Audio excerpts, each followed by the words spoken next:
Hey guys. Here is part 3 of What If Naruto Became the Pilot of Wing Gundam Zero. Hit like and subscribe if you like this one, and also please check the author in the description. Let's start. We are pain, that's all. We are God.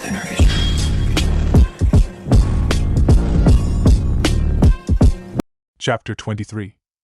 Epion launching, said Naruto before taking off from the Minerva and heading straight for the Freedom. Kira heard a beeping sound go off and looked down at his monitor to see a familiar-looking Gundam heading right for him. He recognized it immediately and turned around quickly, then started to take aim at Epion before firing upon it. Epion quickly flew under the shots and swung its heat rod right at Freedom. Freedom deflected the heat rod with its shield, then started raining down shots upon Epion. Epion quickly dodged to the right, then shot up into the air right at the Freedom. Kira barely managed to dodge out of the way time, and while hanging in the air upside down, it aimed its rail and particle beam cannons at Epion. You've grown stronger, thought Naruto, as it dodged the beams shot at it by the Freedom before the two Gundams started to circle each other. Kira didn't really want to be fighting Naruto, but knew he had to if he wanted to protect the Archangel, because that is what Epion would target next if he were to let it pass by. Freedom quickly dodged to the left to avoid being hit by the heat rod and fired its rail cannons at Epion. Something is different, mumbled Kira, as he watched Epion dodge its beams and then charge right at him. Kira quickly tossed away his beam rifle because he knew he would never hit Epion with it, and grabbed his beam saber. Epion swung its heat rod at the Freedom, but Kira used the Freedom's beam saber to cut it in half. This seemed to be what Naruto wanted because he continued forward through the small explosion of his heat rod being destroyed, and drew his own beam saber. It looked like this battle was over, but the Freedom managed to dodge at the last second, but Naruto did end up destroying the Freedom's shield. Is he holding back, or has his Gundam got slower? Wondered Kira, as he knew the last time he faced this Gundam it moved so much faster. Epion's movements have become slower, frowned Naruto. Epion and Freedom just stared at each other for a few seconds before charging at each other, and their beam sabers clashed against each other's. The two powerful Gundams pushed against each other, each trying to claim dominance over the other, but they seemed to be at a stalemate. Epion turned its thrusters on full blast and started to push the Freedom off balance, but didn't expect the Freedom to quickly stop pushing back. The Freedom used Epion's own power against it, and raised its rail cannons to disable it at point blank as Epion overextended itself. Kira had thought this was over as he took aim, but gasped in surprise when a heat rod came out of nowhere and destroyed both his rail cannons before a swift kick to his chest sent him flying backwards. The Freedom looked up to see that Epion had a whole new heat rod to wield along with its beam saber. Just because my speed has decreased doesn't mean my skill has as well, said Naruto, as they both prepared for round 2. Minerva. Amazing, I was actually worried there for a moment, said Luna, but one could tell by looking in her eyes she was still worried about Naruto. Is he purposely letting Kira have these shots at him, or is there something wrong with his Gundam, thought Athrun. He couldn't be sure ever since he had realized the truth of why Naruto wanted to fight his friend. Everyone else watching the fight, and not directly helping the Minerva take down the Archangel, was watching the fight between Epion and Freedom in awe. They were all rooting for their commander to finally take out the Freedom, except for two people. Those two people were unsurprisingly Rei and Shin, who had been finally released and allowed to return to semi-active duty. Rei was hoping they would both destroy each other, while Shin hoped they both survived so he could kill them himself. Freedom versus Epion. Two blurs moved across the sky, one red and the other white, before colliding against each other, as each battled for dominance over the other.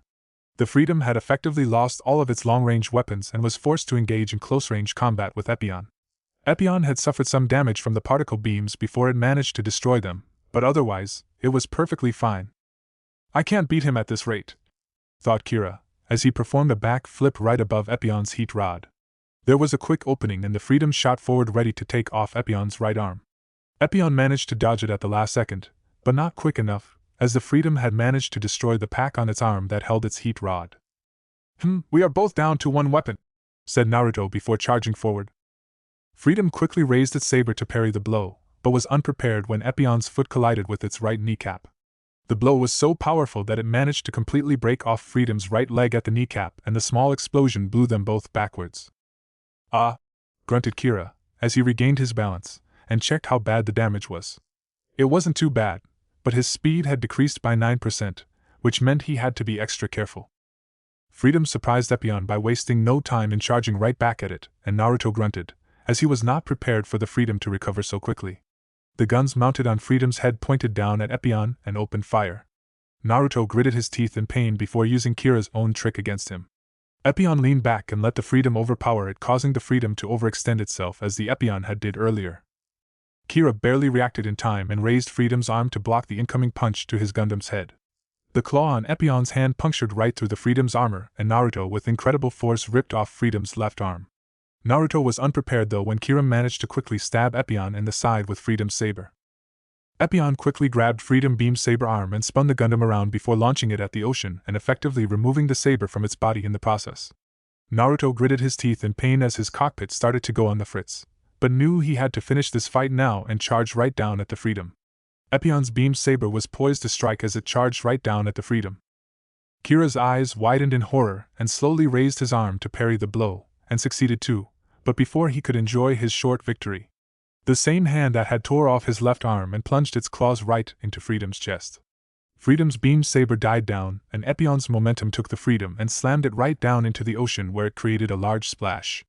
Epion quickly removed its hand before shooting up in the air to avoid being caught in the destruction of the Freedom. A small explosion underwater let Naruto know that the Freedom had been destroyed. He powered down his beam saber and landed on dry land.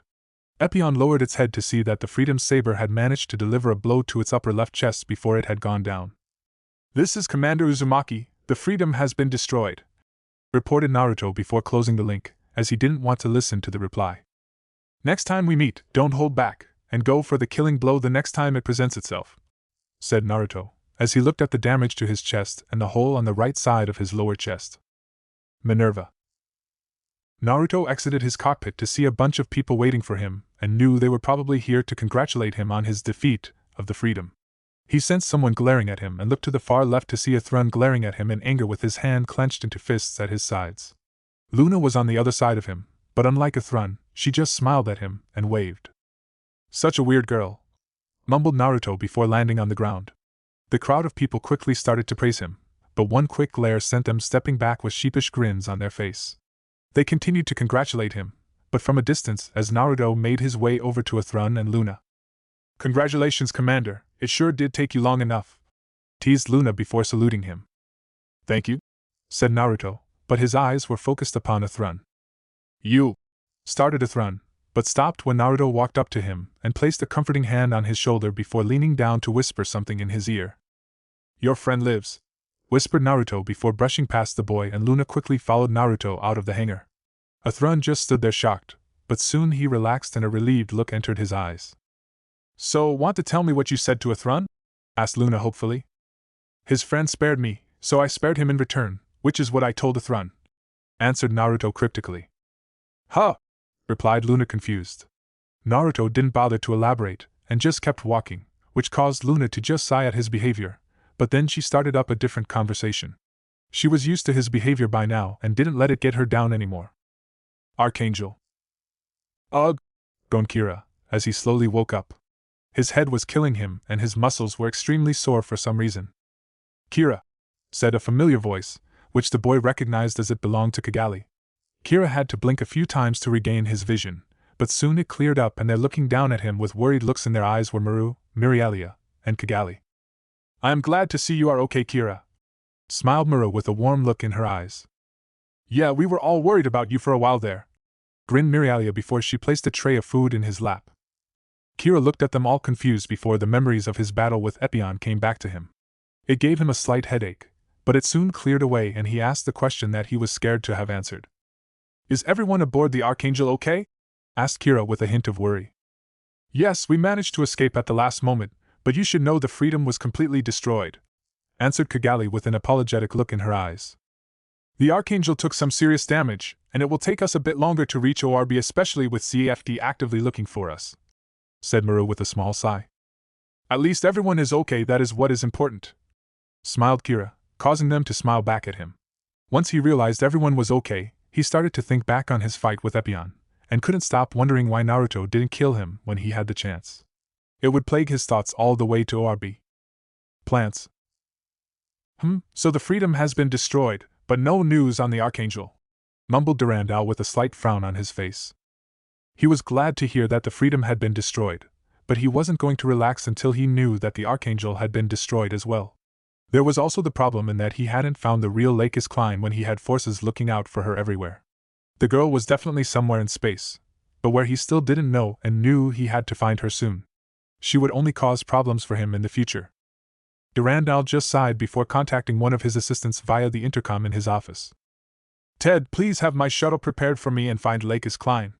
I want her to come with me when I head to Earth and visit our Gibraltar base, said Durandal before closing the link.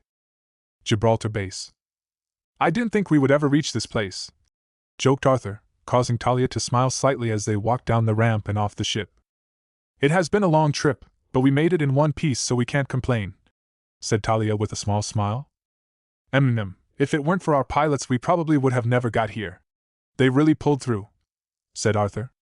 Yes, despite all the misgivings and some of the trouble we had, they did perform admirably, agreed Talia with a hint of pride. They didn't get to talk any further when a familiar voice surprised them. It pleases me to see the Minerva along with its crew have arrived safe and sound, smiled Durandal, as he approached Talia with Lakis walking a bit behind him. Chairman, saluted Talia and Arthur along with the rest of the crew that was coming down the ramp except for Naruto, who was still going over some repairs on his Gundam. The chairman nodded and smiled at everyone before gesturing for Talia to follow him.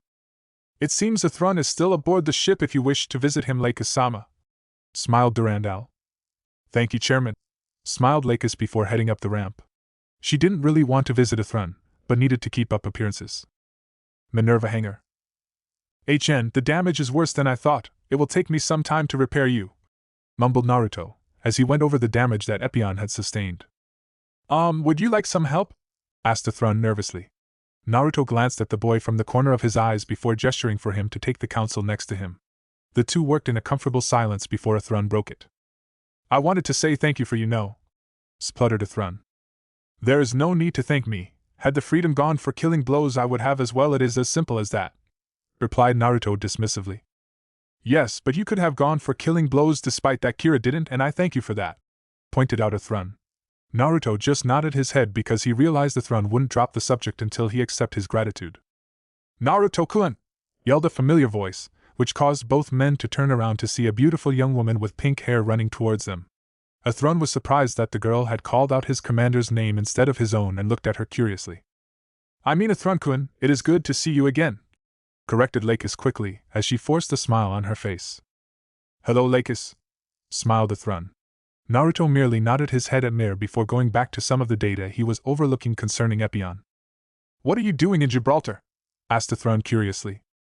Oh, the chairman wished me to come here with him, but he hasn't told me the exact reasons why yet, lied Mir with a fake smile. She knew why he had brought along, but it was something she couldn't tell a Thrun. Sorry, Commander, but I think it is best if I go meet with the chairman. Lakis, do you mind showing me where he is staying at? Asked the Thrun. Mir frowned slightly because she had been hoping to stay to speak with Naruto alone, but now she would have to talk to him later because the chairman wouldn't be pleased if she refused the Thrun this request. Okay, later, Naruto-san, smiled Mir. Later, replied Naruto with a small nod of his head. He watched as they both left the hangar before looking up at Epion. His eyes narrowed when he noticed that there were white spots on its armor.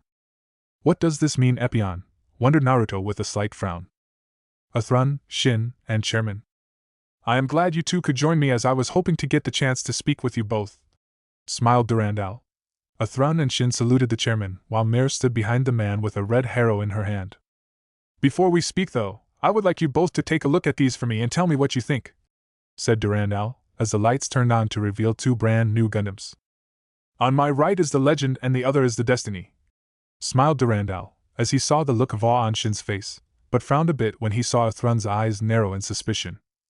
None of them sensed the fifth presence in the room, which was Naruto, who hid in the shadows. He looked up at the Destiny and Legend with an impassive look on his face. It was easy for him to listen on to their conversation from his position, and once he heard enough he left. Later that night, a Thrun was in his room with a troubled look on his face as he went over everything the chairman had said today. It seemed Kira was right after all because the chairman definitely had a different agenda than what he portrayed. He was going to think on the matter further, but was interrupted when someone entered the room and turned on the lights. Mir, what are you doing here? Asked the Thrun, as he got a good look at the person who had entered his room uninvited. A Thrun, you need to hurry and get out of here before they come for you, said Mir urgently. What are you talking about? Asked the Thrun confused. I overheard the chairman speaking with that Ray kid, and it seems they have decided you are no good.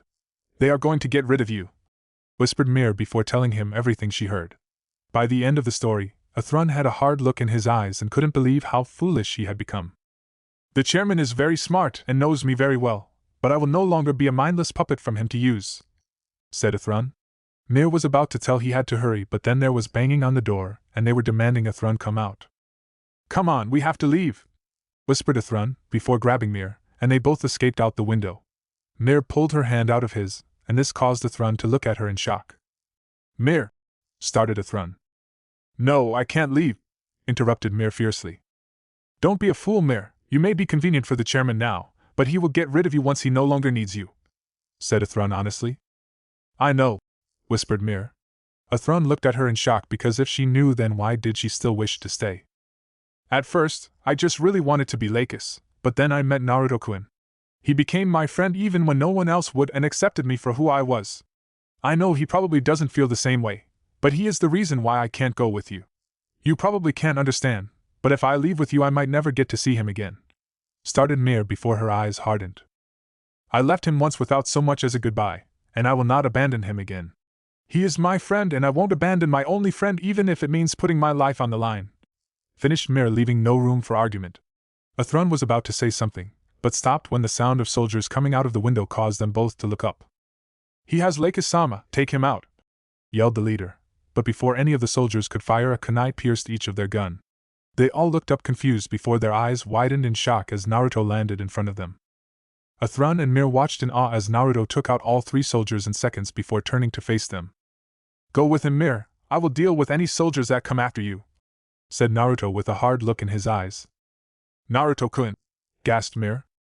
"Commander," started Athrun, but Naruto silenced them both with a heavy glare. "Consider this the last order I give you, because I am ordering you to take Mir and go back to your friends. Neither of you belong here, so I want you both to leave immediately," ordered Naruto before the sound of more soldiers was heard. Athrun just nodded his head before delivering a quick chop to the back of Mir's neck, then picking up the girl bridal style. He looked up to see Naruto walking towards him with an apologetic look in his eyes. "Keep her safe and treat her well, because even though she has made some bad choices in life, she is not beyond saving," said Naruto. "Come with us, Commander," said Athrun, but stopped when Naruto raised his hand to silence him. "No, I told you before that I do not believe in you or your friends' visions of peace. Next time we meet Athrun-Zala, it will be in battle, and don't disappoint me," interrupted Naruto. "Now go," ordered Naruto, causing Athrun to nod his head before taking off. Naruto watched him go before disappearing into the shadows. He would make sure they both escaped by handling any soldiers that tried to stop them. The next day there would be a huge uproar about how Lakis Klein was kidnapped, and every mobile that had tried to follow the person who stole her last night had been unresponsive and refused to power up. Of course, there was one man who knew what happened because he had single-handedly shut down the Gibraltar base with a little help from his Gundam. The chairman didn't let it out that Athrun-Zala had been the one to take her, because without any real evidence to back up his claim he would just end up sounding like a fool. Chapter 24. "This mobile suit sure is amazing, but it doesn't feel right for some reason," frowned Luna, as she went over all of the Impulse's capabilities while in the cockpit. The Impulse was now her new mobile suit since Shin was given the Destiny, and Ray the Legend. It wasn't that she was ungrateful or anything, but the Impulse just didn't feel right in her hands. This was the Gundam that Shin used to attack the commander, and as of lately, Luna didn't really want to have anything to do with Shin.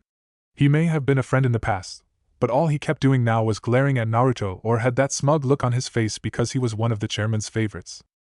Shin was just starting to really piss her off lately, and now that Athrun was gone, declared a traitor, there was no one to keep him in check. Well, that wasn't completely true. Commander Uzumaki could keep him and anyone else in check if he felt like it, but he didn't waste his time on people like Shin. "I have added the Zero system like you requested," said Naruto, as he interrupted Luna's thoughts. "Oh sorry, had a lot on my mind," flushed Luna before flashing Naruto a beautiful smile. Naruto just nodded his head and was about to leave when Luna stopped him with her next question. "Sir, I don't mean to step out of line, but is it true about Athrun being a part of Logos the whole time he was with ZFT?" asked Luna curiously.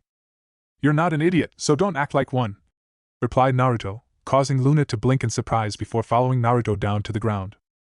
"Hey, you don't have to be so mean. All I did was ask you a question," complained Luna with a hint of anger. Do you truly believe that he is a part of Logos? Asked Naruto calmly. Luna frowned at that before answering truthfully. No, but why would they say he is? I just don't understand much of what has been going on, sighed Luna with a troubled look in her eyes. Naruto stopped walking and turned to face the girl with his beautiful piercing sky-blue eyes. Luna just gulped nervously, but couldn't break eye contact with him for some reason.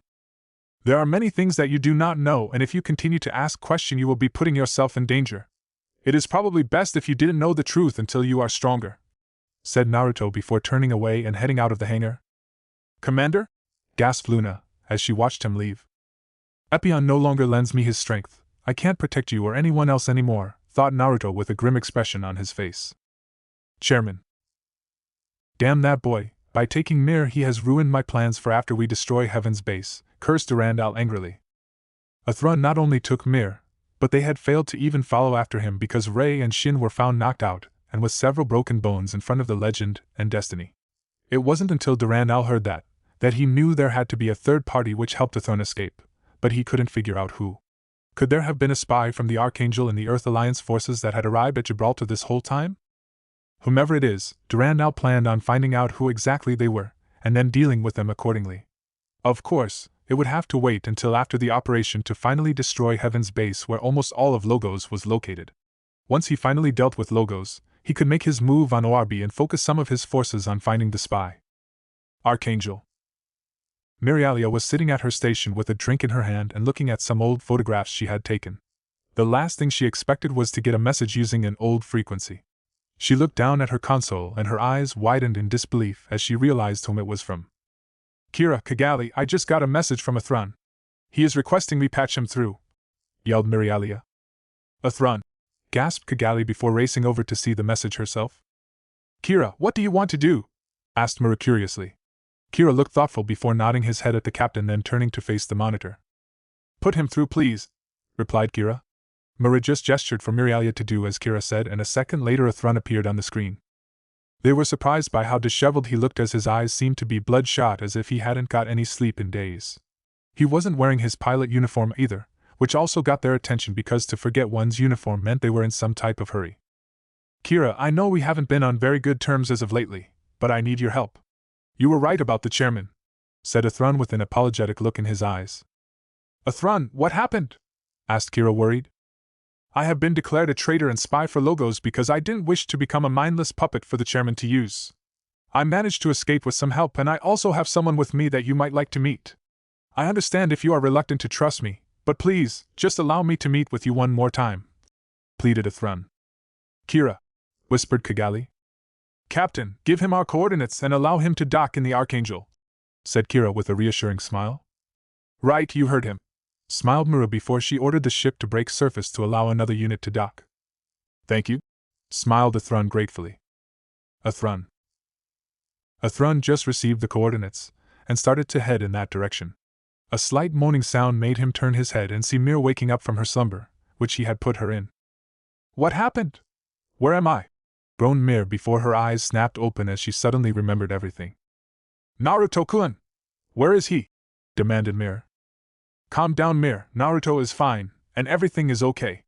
I promise you that you're safe, said Athrun, as he tried to calm the girl down. No, how could you just leave him behind?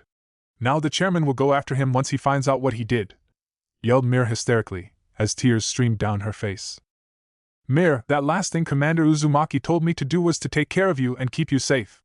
It is obvious that he thought of you as a close friend and wanted you to be safe. I will keep you safe no matter what, said Athrun with a hard look in his eyes. Naruto-kun, he really wanted me to be safe, whispered Mir in surprise. Yes, I wouldn't lie to you, not about something that serious, smiled Athrun. But what about him? Cried Mir with a worried look in her eyes. Mir, I don't think we need to worry about the commander.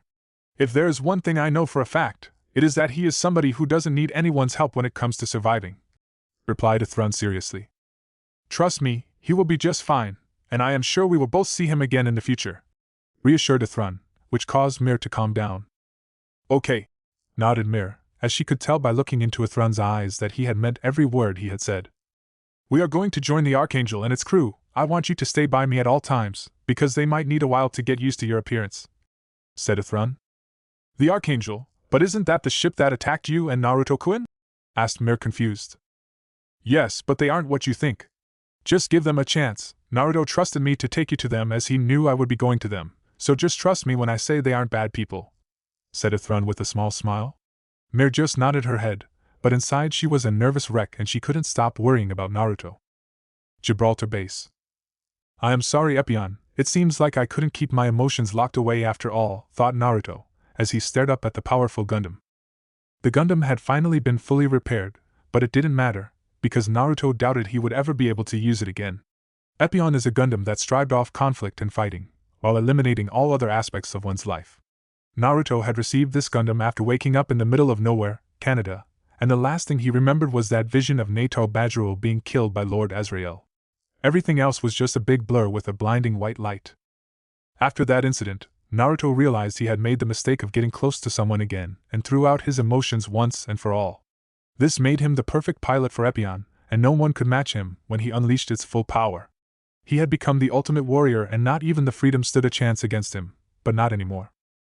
In his last battle against the Freedom, he had barely won that fight, and technically, both he and the Freedom pilot should be dead if they had gone for killing blows. Ever since then, Epion had ignored Naruto completely, and when Naruto tried to use it in a simulation, he found his timing and everything off.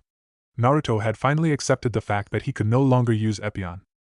How ironic, I spent almost a millennium trying to erase all my emotions, and when I finally do it, I start to want them back, thought Naruto with a shake of his head. Commander, said a familiar voice shyly. Naruto turned his head and spotted Luna walking towards him nervously. He nodded his head at the girl before returning to look at Epion. The operation to take out Heaven's Base is about to start soon. How come you are still here? Asked Luna curiously. I will not be going with you, answered Naruto. What, but you are the best pilot in ZFT. Why would you be told to stay behind? Said Luna shocked. I requested to stay behind, corrected Naruto. What? Gasped Luna, even more surprised than before. I would only get in the way and possibly jeopardize many ZFT lives if I were to go out there in my current state, explained Naruto. Commander, you aren't making any sense, said Luna confused. Why did he always have to speak in riddles?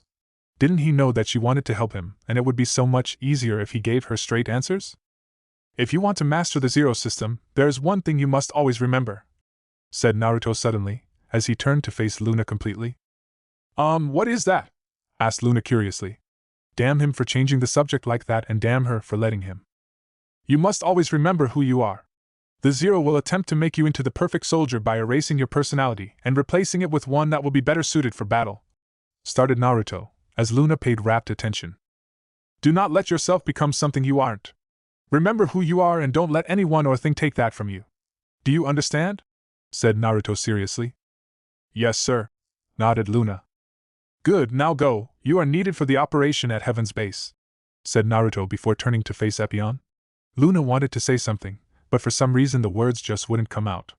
She eventually gave up and started to walk away, but not before glancing at Naruto one last time. I know I have no right to ask this of you, but I need your strength for one last battle. If you lend me it one more time, I promise in our next battle you will obtain the fight you so desire, and I will obtain the peace I seek, swore Naruto with a hard look in his eyes. All remained quiet for a few moments, before Epion's eyes glowed a bright green, and Naruto nodded his head at the powerful Gundam. I hope you and your friend are prepared, Ithrunzala, because I expect you both to return the favors I granted you both by fighting me with everything you have next time we meet, thought Naruto before climbing into Epion's cockpit and going over some data. Chapter 25. Hey, how are you doing? Asked Ithrun, as he sat down next to Mir. They had been staying on the Archangel for the past 2 days and much had occurred. Chairman Durandal and the ZFT forces succeeded in destroying Heaven's Base and capturing all members of Logos, except for Lord Gibril. The war should have been over, but the chairman wouldn't end it until all members of Logos had been captured. Now there was word that ZFT would be attacking ORB soon because reports of Lord Gibril being housed within ORB borders had gotten out. I am fine, but I don't think anyone really likes having me here. It might be better if I leave, sighed Mir. That isn't true. It's just they don't understand why you took the position of Lakis, and well, you haven't really let anyone get close to you, explained Ithrun, as he put a reassuring hand on her shoulder. If they find out the real reason I became Lakis, they would just hate me. Even I have started to hate me for being so shallow, whispered Mir, as she stared at her reflection in the glass of water that she was holding. We all make mistakes, but they don't define us. Anyone can be saved if they want to be, which is what Commander Uzumaki told me when he told me to watch over you. I didn't really get much time to think on his words at the time, but I believe he is right, said Athrun, causing Mir to give him her full attention. It's not our mistakes that define us, but how we learn from them that determines who we are. I am still not sure of my purpose and I don't know if I ever will be, but I will learn from my mistakes, finished Athrun with a small smile at Mir. I think I understand, and thank you Athrun-kun, smiled Mir warmly before leaning her head on his shoulder. Athrun was surprised by the action, but soon relaxed and allowed the troubled girl to rest on him. Eternal. Damn, looks like they found us, cursed Andrew. They must have followed his lieutenant when he was making his way back to them with the Destiny plans. We need to launch, said Lakis firmly. Andrew and the crew looked at her surprised because if they launched then they would surely be found. I know it may seem foolish, but we can't let the factory get caught after all they have done for us. We must protect them and make our descent towards Earth so we can launch the pods along with these documents, explained Lakis with a hard look in her eyes. Right, well then you heard her. All hands prepare launch and get ready for battle, ordered Andrew with a small smirk. Thank you my friends, smiled Lakis, as the Eternal finally made itself known. Archangel. Captain, did something happen? Asked Kira, as he and Kigali entered the bridge. Yes, it seems the Eternal has been discovered and is currently on the run from ZFT forces, said Miro with an apologetic look on her face. Kira and Kigali both looked stunned at this revelation because Lakis was in danger, and there was nothing they could do. They don't know if they will be able to escape their pursuers, but they plan to descend towards Earth and release several pods for us to have, finished Maru. Pods? Asked Kira confused.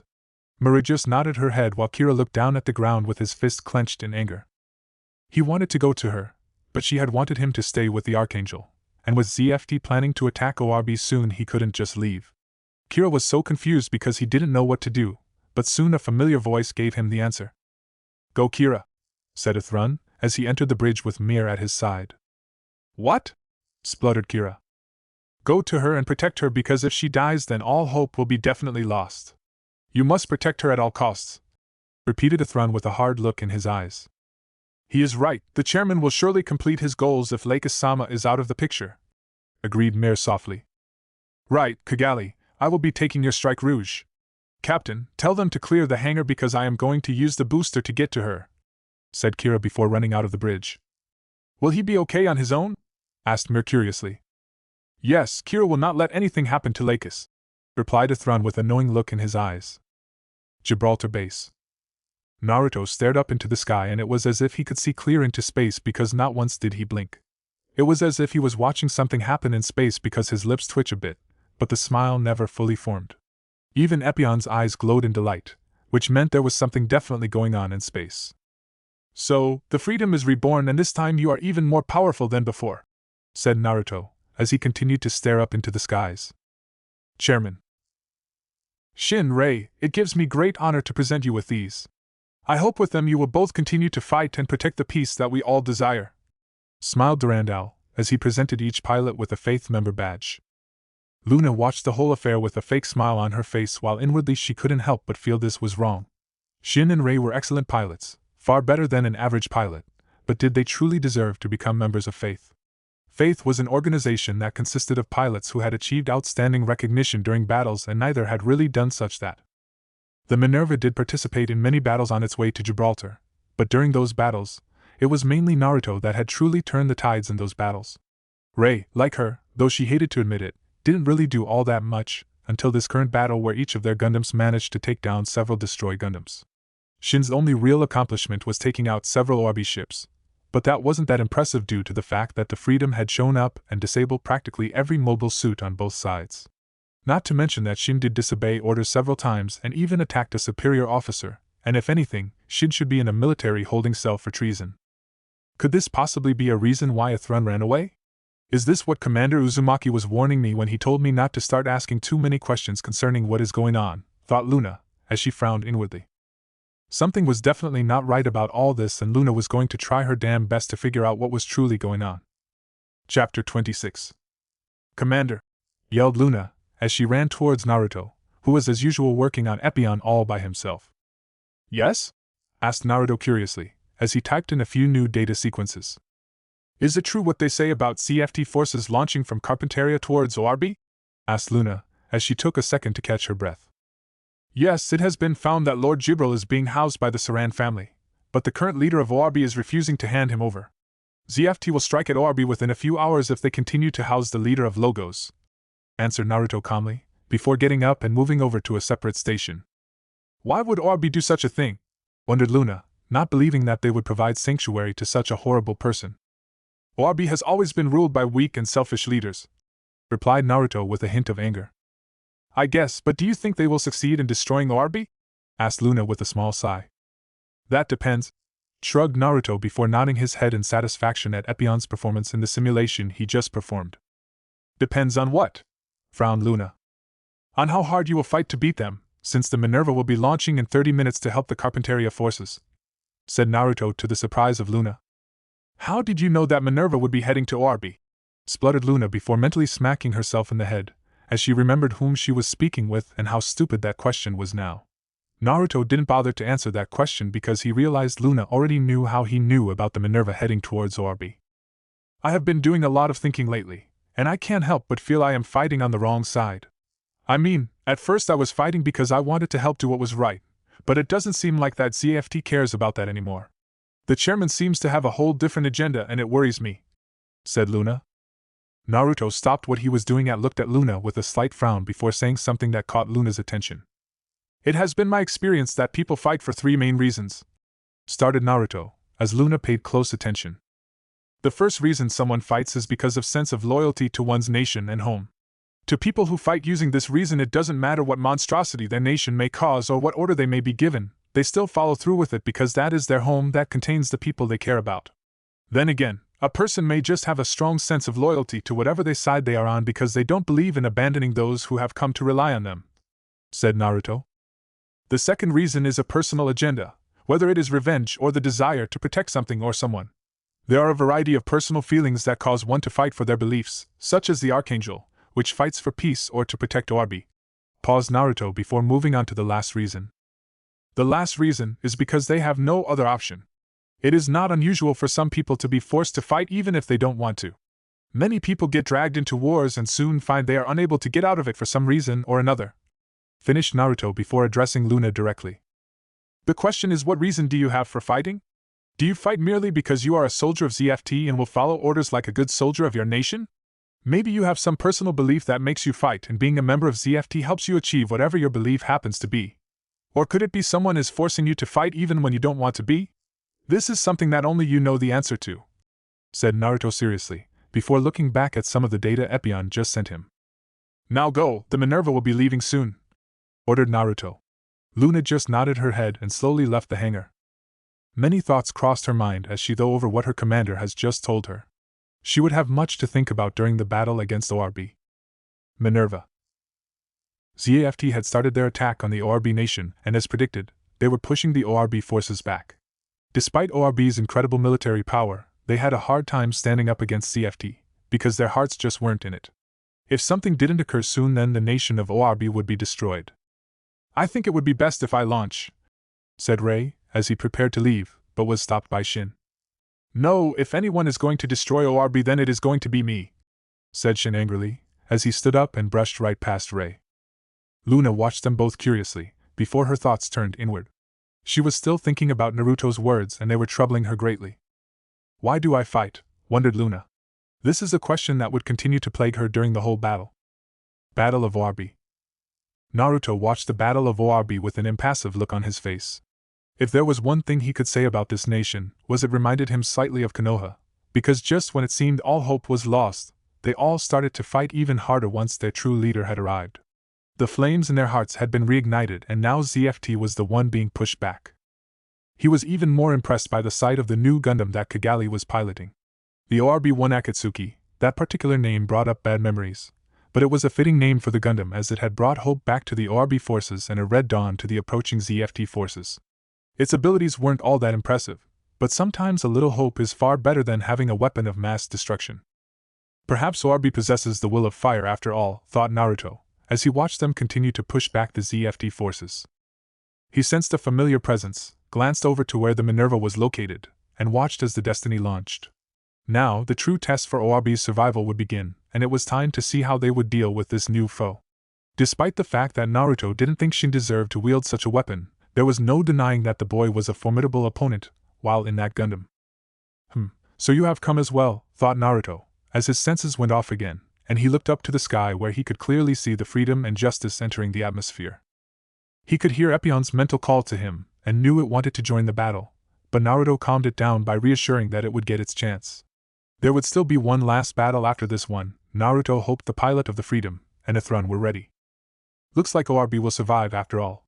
I will see you soon, Freedom and Justice, thought Naruto before disappearing in a swirl of leaves. Chapter 27. It is nice to finally meet you, Mir-san, smiled Lakis, as she approached the girl with a friendly smile. Lakis-sama, gasped Mir in awe of meeting the woman in person. What surprised her even more was the fact that Lakis held no ill will or anything in her eyes, as she held out her hand to her. I know you are probably wondering why I am not upset or anything, but the truth is, it is not my place to judge you. We all have our own reasons for doing things, smiled Lakis, as she answered Mir's unasked question. I'm sorry, apologized Mir with tears brimming her eyes before bowing respectfully to Lakis. Please, there is no need to apologize, we are all friends here, smiled Lakis before offering the girl her hand once more. Mir quickly wiped her eyes and slowly took Lakis's hand in her own. Thank you, smiled Mir.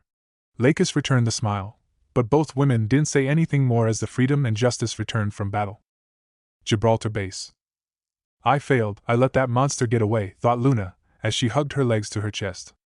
She was given one task during the whole battle, and that was to stop the Saran shuttle from getting to outer space, but she had failed. Out of all the times to fail, why did it have to be during something so important as capturing Lord Gibril?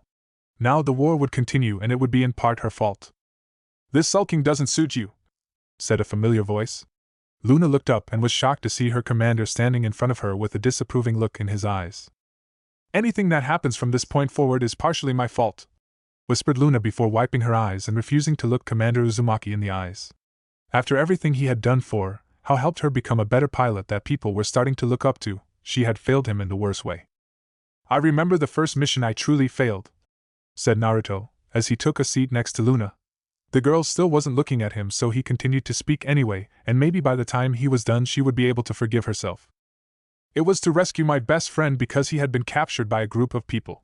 Well, that's what my team and I were told, but the truth was, he had turned traitor and was heading to the enemy's side, continued Naruto.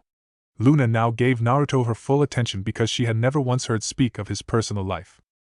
I was very sure of myself back then and thought I was invincible. I was just so sure that I could catch up to him and beat some sense into him, Naruto said with a shake of his head.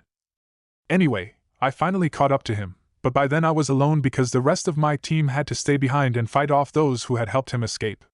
I tried to reason with him and convince him to come back home where all our friends were waiting for us, but he just laughed and told me that he would never return. He called me weak, but I wasn't about to let him go without a fight, said Naruto with a glazed look in his eyes. What happened? Asked Luna curiously. He beat me, because I couldn't go for the killing blow. I had the opportunity to strike him down, but he was like a brother to me and I just couldn't do it.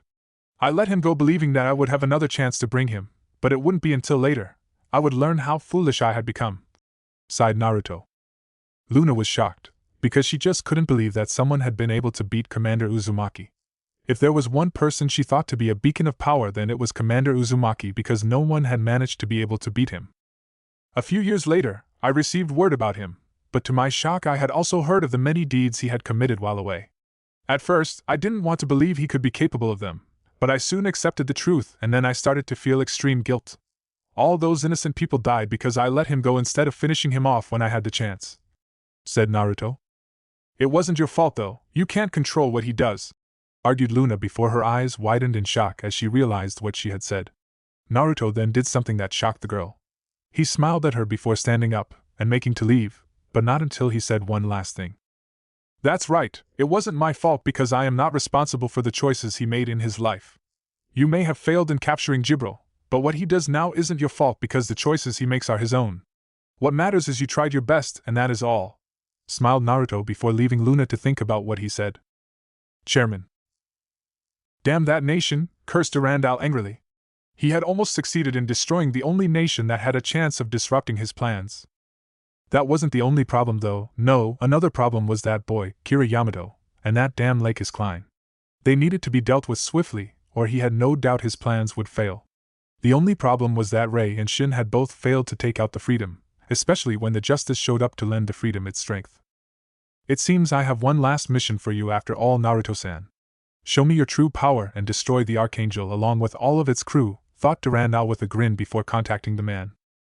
Gibraltar Base. It is time. Are you ready for our last battle, my friend?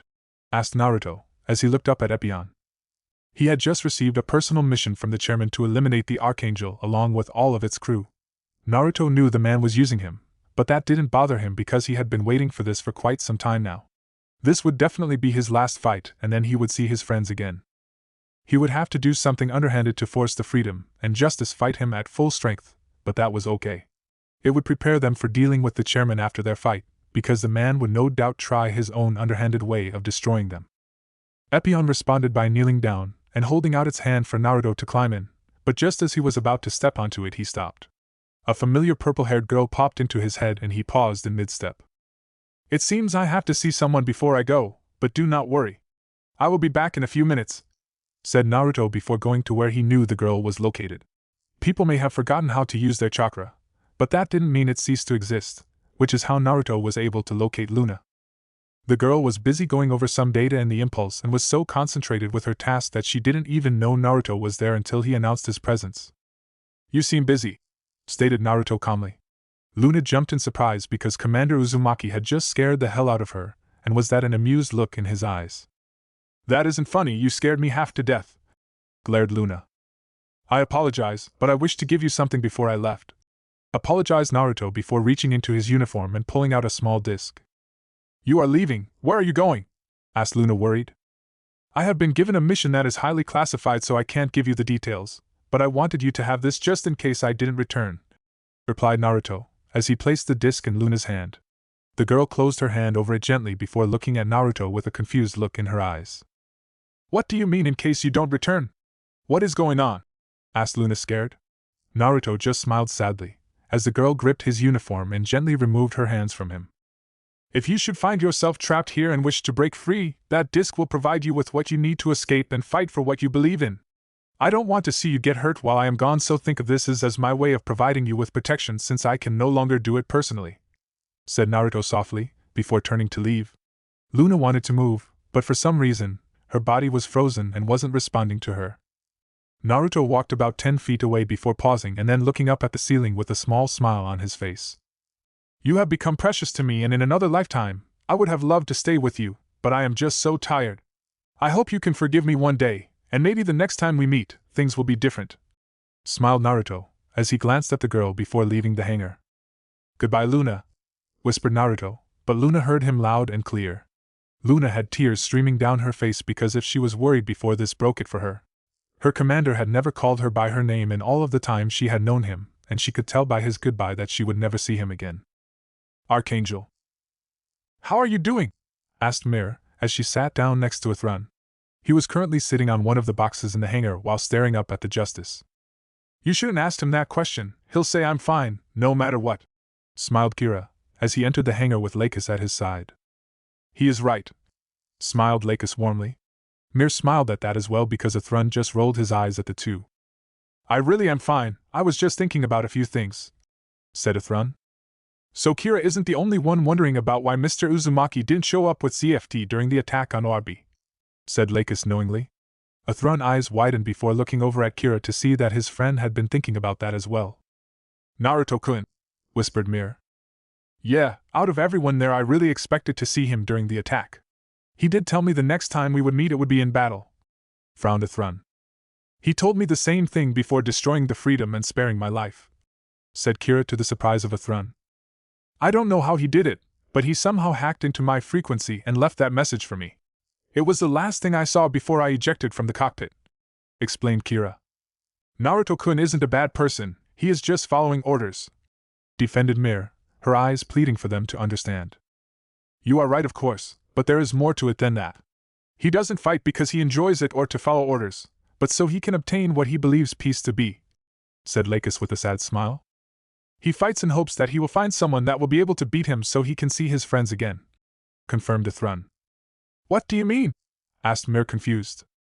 It means that he fights in hopes that someone will be able to kill him, explained Kira with a grim look on his face while Mir's eyes widened in horror. Yes, he told me as much when I spoke with him. There is so much pain in his eyes, and it made me even understand why he wished to die so badly. I wonder if we would be any different if all the ones we cared about were dead, said Lakis softly, before leaning closer to Kira. They didn't get to say anything else when Mura's voice came over the intercom and asked Kira and Athrun to report to the bridge immediately. Kira and Athrun looked at each other confused, but quickly made their way to the bridge. When they got there, their eyes widened in shock when they recognized a familiar face on the main monitor. It was the man they were just talking about, and he was looking at them with a hard look in his eyes. Naruto-kun, smiled Mir, but went silent when Naruto just ignored her and started to speak. Athrun Zala, Kira Yamato, I am requesting you meet with me at this location as soon as possible and bring your Gundams with you, said Naruto. What? If you don't meet my request, I will attack ORB and finish what was started less than a day ago. I am sending the coordinates to you now, and I am giving you both an hour to arrive, finished Naruto coldly. You would really target civilians? Asked Lakis with a sad look in her eyes. I am giving you both an hour, otherwise I will attack ORB, and I am sure you are both aware that with Epion and I will not fail to bring it to its knees, replied Naruto before closing the link. Naruto-kun, cried Mir, as she fell to her knees with tears streaming down her face. She had never seen him act so cold, and she knew him before he started to accept his emotions again. Athrun quickly knelt down and held the crying girl, while she hugged him tightly with her head buried in his chest. Athrun, Kira, you must go, said Lakis to the surprise of both young men. Lakis, said Kira, but stopped when the girl he loved just smiled at him sadly. I don't think he will attack ORB, but I do believe you both owe it to him to go out there and meet with him. He has saved both of your lives, and the least you can do is meet with him, explained Lakis. You do realize that Commander Uzumaki will attack them the moment they arrive, said Mura seriously. Yes, but it is my hope that Athrun and Kira will be able to talk to him and maybe make him see that life isn't as bad as he sees it, smiled Lakis. I'll be launching, there are few things that I need answered, and only he can supply with the answers, said Athrun with a hard look in his eyes. Athrun-kun, whispered Mir in shock, but Athrun just smiled down at the girl. Don't worry, Mir, I promise I will do my best to bring Naruto so that you can see him again, reassured Athrun. I'll be going as well, we just got you back, Athrun, and I won't lose you again, smiled Kira. Be careful you too, and return to us safely, whispered Lakis, as she hugged Kira lightly. Both of them nodded before leaving the bridge and making their way to their respective Gundams. Naruto calmly watched as the sun rose in the distance, and couldn't help but admire the sight because it truly was beautiful. He could still remember when he used to sit on the Yondaime's head in Konoha and watch the sunrise. The village of Konoha seemed to become even more magnificent as the first rays of the sun hit it. It was one of the many things he had missed ever since the elemental countries ceased to exist, and in their place rose a whole new world. He didn't get to think much more on the matter when two beeping sounds went off in his cockpit, and there heading towards him were the two people he had been waiting for. The Freedom and Justice flew towards him with the sun rising behind them, and it made them look beautiful. It is true that some of the most beautiful things in the world are the things with the power to cause so much death and destruction.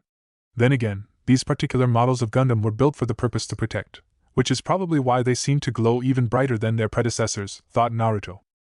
Epion's eyes shined a bright emerald green before taking off into the air straight at the approaching Freedom and Justice. Naruto's eyes hardened and only one thought entered his mind. I will see you soon, my friends, one way or another, thought Naruto, as Epion drew its heat rod. Chapter 28. Damn it! Cursed Athrun, as he and Kira were forced to dodge out of the way or be hit by Epion's heat rod. Looks like he doesn't want to give us time to talk, frowned Kira before drawing his two high-energy beam rifles and firing at Epion to buy them some time. Epion dodged out of the way of the blasts before turning around with its beam saber drawn to parry the strike from the Justice, which had come up behind it. Commander, please stop this, pleaded Athrun, as he struggled to hold Epion off. I told you the next time we met it would be in battle and not to disappoint me, replied Naruto before overpowering the Justice and then delivering a quick spin kick, but the Justice raised its shield in time to block the blow. Justice may have blocked the blow, but the power behind it still sent the Justice flying backwards. Epion didn't have the opportunity to capitalize on the opening when the Freedom fired all its rails cannons at Naruto. Please, we do not wish to fight you, said Kira calmly. Epion shot straight up into the air and dodged the beams, but wasn't able to dodge out of the way of the beam boomerang that Justice threw at it. Naruto grunted in pain as the beam boomerang collided with Epion's chest and sent him sailing backwards. It seems I underestimated the power of your mobile suits and your skills, but I assure you from now on, I will no longer make that mistake, said Naruto before activating the Zero system. He usually wouldn't have to activate the system so early, but he knew that even though Epion had agreed to fight with him one last time, the Gundam was not at full power because he no longer fought without any emotions. I understand why you want to fight us, but surely there is something or someone who is worth living for, replied Athrun. Perhaps, but I am tired of all the battles and wars. I merely wish to see my friend again, that is all, smiled Naruto sadly, before moving at speeds that shocked Athrun and Kira. The Freedom barely got out of the way in time to avoid Epion's beam saber, but wasn't able to dodge the follow-up heat rod that destroyed both of its rail cannons. Kira grunted in pain, which caused Athrun to snap into action by drawing its twin beam sabers and flying straight at Epion. What about Mir? You can't tell me you don't care for her after all you did to make sure she got away from the chairman safely, argued Athrun, as he charged at Epion with the intent to disable it. Kira saw Epion was about to duck under the strike, so immediately combined its two beam rifles, then fired upon Epion. Naruto sensed the beam coming at him and was forced to dodge to the side, but his momentary lapse in concentration allowed the Justice to score a glancing blow on Epion.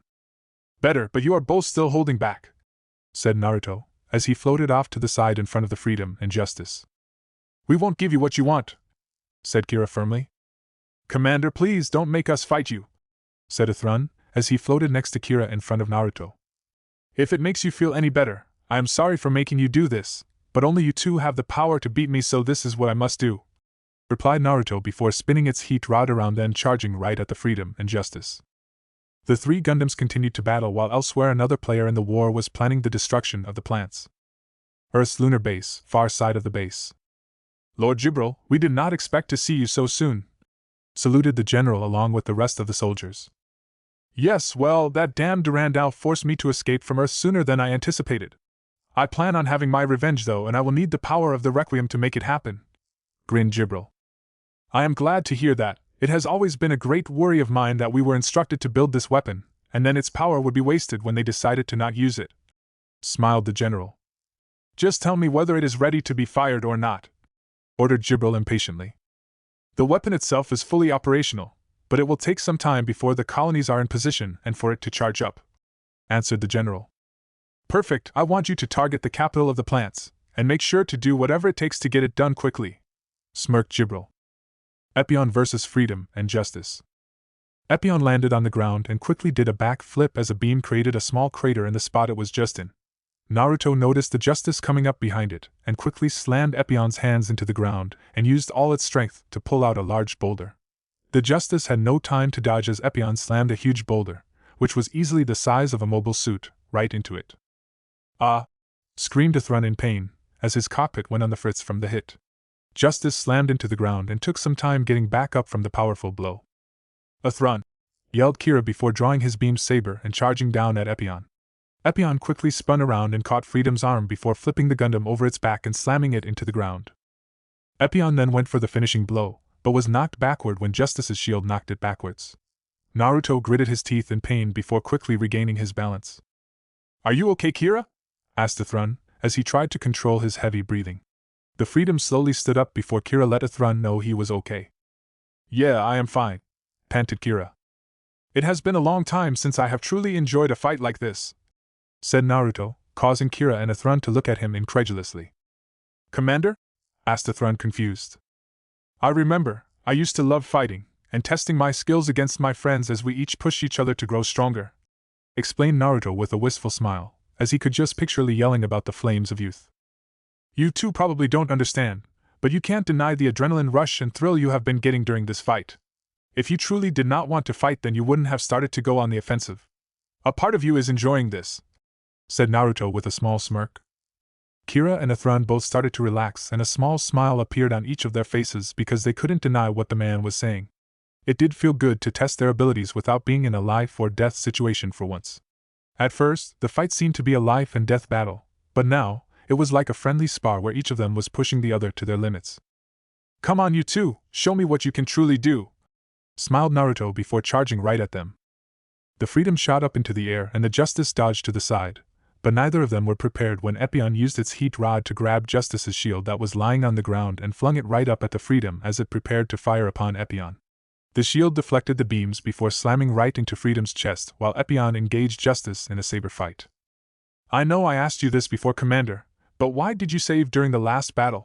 asked Athrun, as the two Gundams pushed against each other. Epion performed a quick leg sweep that knocked the Justice to the ground. Naruto then kicked the thrusters on to full blast to avoid the beams fired at him from Freedom so that he couldn't capitalize on his blow to the Justice. Unfortunately, he wasn't able to react quick enough, and before he could draw his heat rod, the Freedom used its beam saber to stab right through Epion's left arm. It was an accomplishment short-lived when Naruto grabbed Freedom's wrist then twisted it viciously, which completely disabled Freedom's right arm. The two Gundams broke apart, and Naruto was forced to rip out Epion's left arm at the elbow. Now Epion only had one arm, but that wouldn't stop Naruto as he had fought in worse conditions. "If you don't mind, sir, I would also like to know why you saved my life as well," said Kira, as he floated in front of Epion. "You shouldn't let something so trivial distract you in a battle," sighed Naruto, as he allowed the two to take a break. "If you had let us die or killed us when you had the opportunity, then we wouldn't even be having this battle, so I don't think it is a trivial issue," replied Kira. "There had to be a reason, Commander," said Athrun, as he floated up in the air next to the Freedom. "You two are becoming most troublesome," said Naruto with a small smile. "Archangel. Incredible, I always knew Captain Uzumaki was one of the best, but his skills are far beyond anything I could imagine," said Maru in awe. "They are all enjoying the fight," smiled Lakis, causing everyone to look at her curiously. "Athrun and Kira have always fought to protect or destroy something and never just to enjoy it. The beginning of the fight was the same way, but now it is just to test each other's limits," explained Lakis with a warm smile. "I see what you mean, and I believe you are right," agreed Maru with a small smile of her own. "I just hope Athrun-kun and Naruto-kun will be okay," whispered Mir with a worried look in her eyes. "They will be fine, and I believe this is good for Kira and Athrun. It helps them realize that not all fighting has to be bad and something horrible," reassured Lakis. Epion versus Freedom and Justice. Athrun screamed in pain when Epion turned its beam saber onto full power and easily cut through his own beam saber. The Justice now sported a large gash across its chest before it was kicked down into the ground. The Freedom caught the Justice before it slammed into the ground while Epion looked down at them both. "If I tell you why I saved your lives, will you start to fight again? It is no fun when you just stand there and let me beat you," sighed Naruto before landing on the ground, as soft as a mobile suit possibly could. "No promises on that," smiled Kira, which caused Naruto to shake his head at the two. This battle was nothing like he wanted it to be, but the funny thing was that Epion and him were still enjoying it immensely. "The reason I saved you both was because you both remind me of how I used to be," admitted Naruto to the surprise of the two boys. "I used to fight to protect those precious to me, and so I spared you because I couldn't strike down two people who fought to protect those precious to them," explained Naruto. Athrun and Kira were about to say something, but stopped when Epion clutched its head in pain with its good arm. "No!"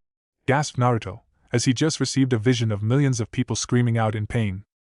"What is going on?" asked Kira, as Epion started to radiate a malicious aura.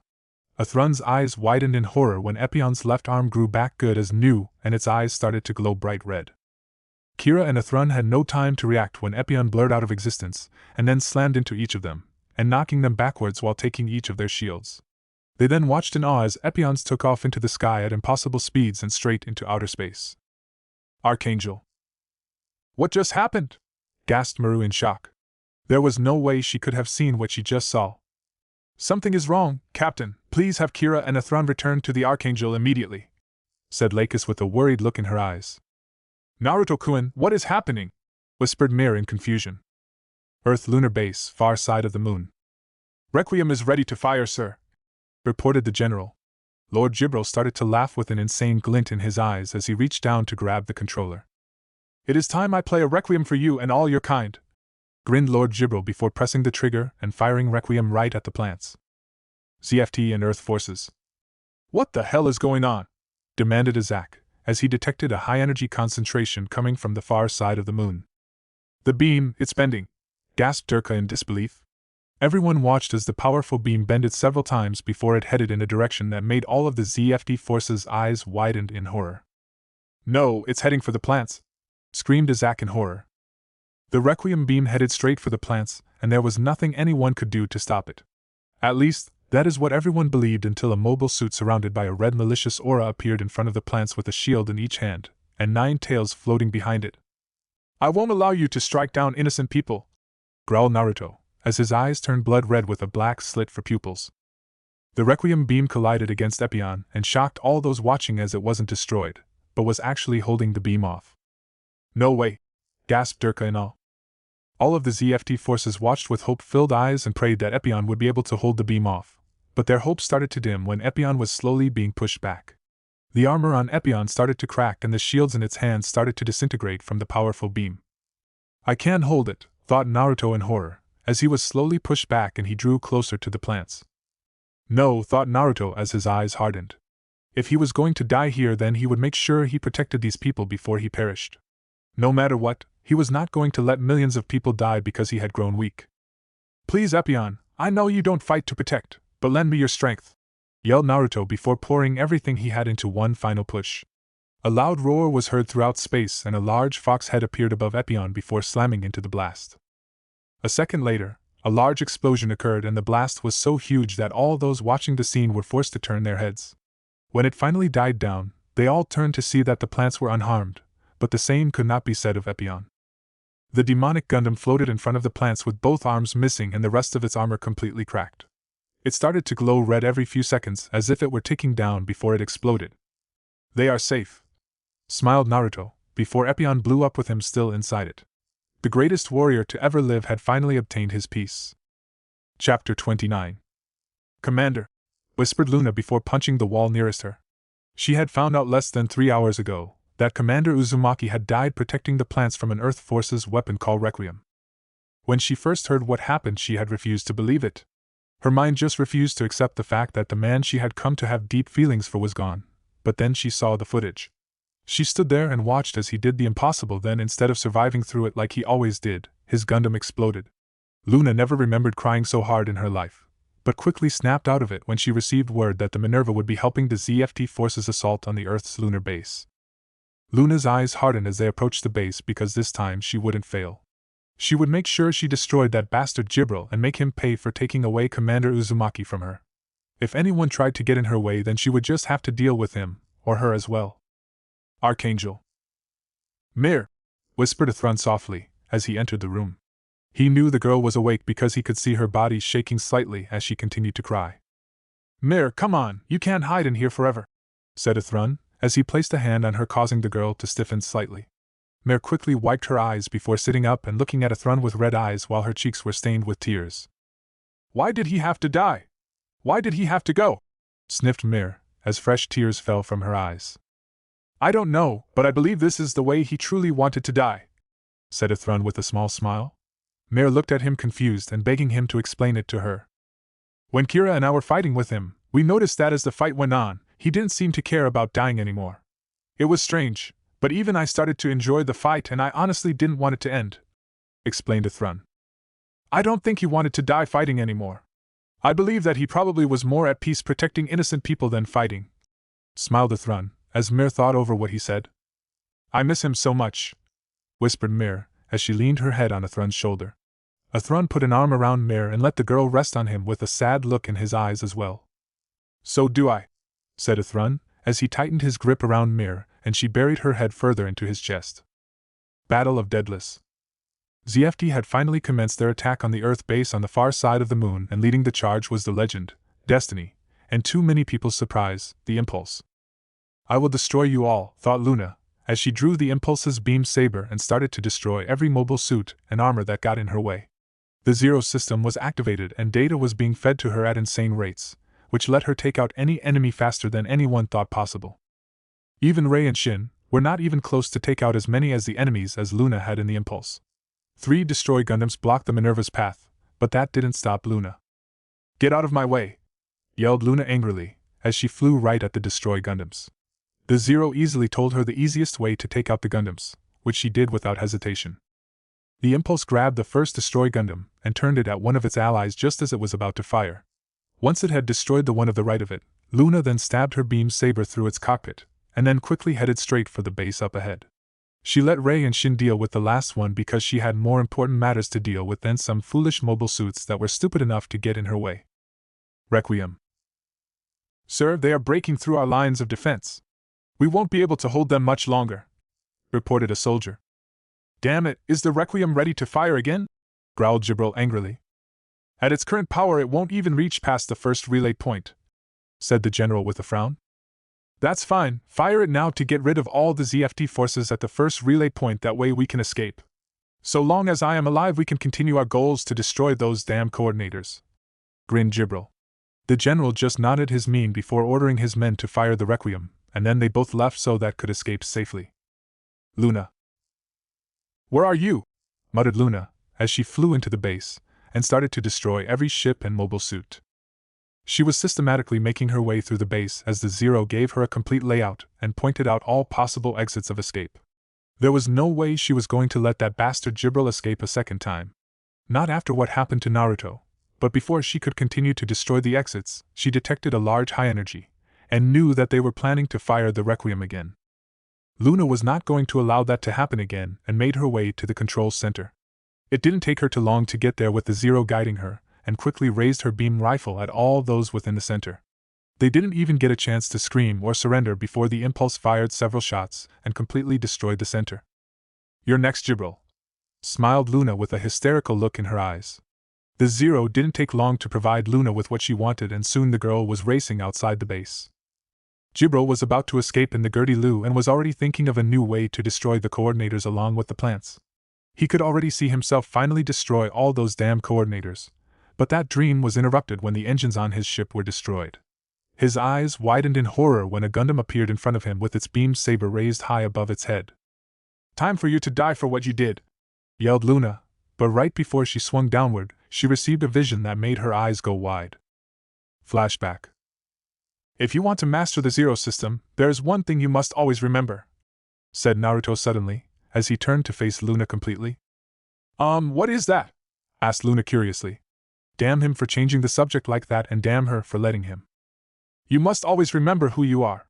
The Zero will attempt to make you into the perfect soldier by erasing your personality and replacing it with one that will be better suited for battle, started Naruto, as Luna paid rapt attention.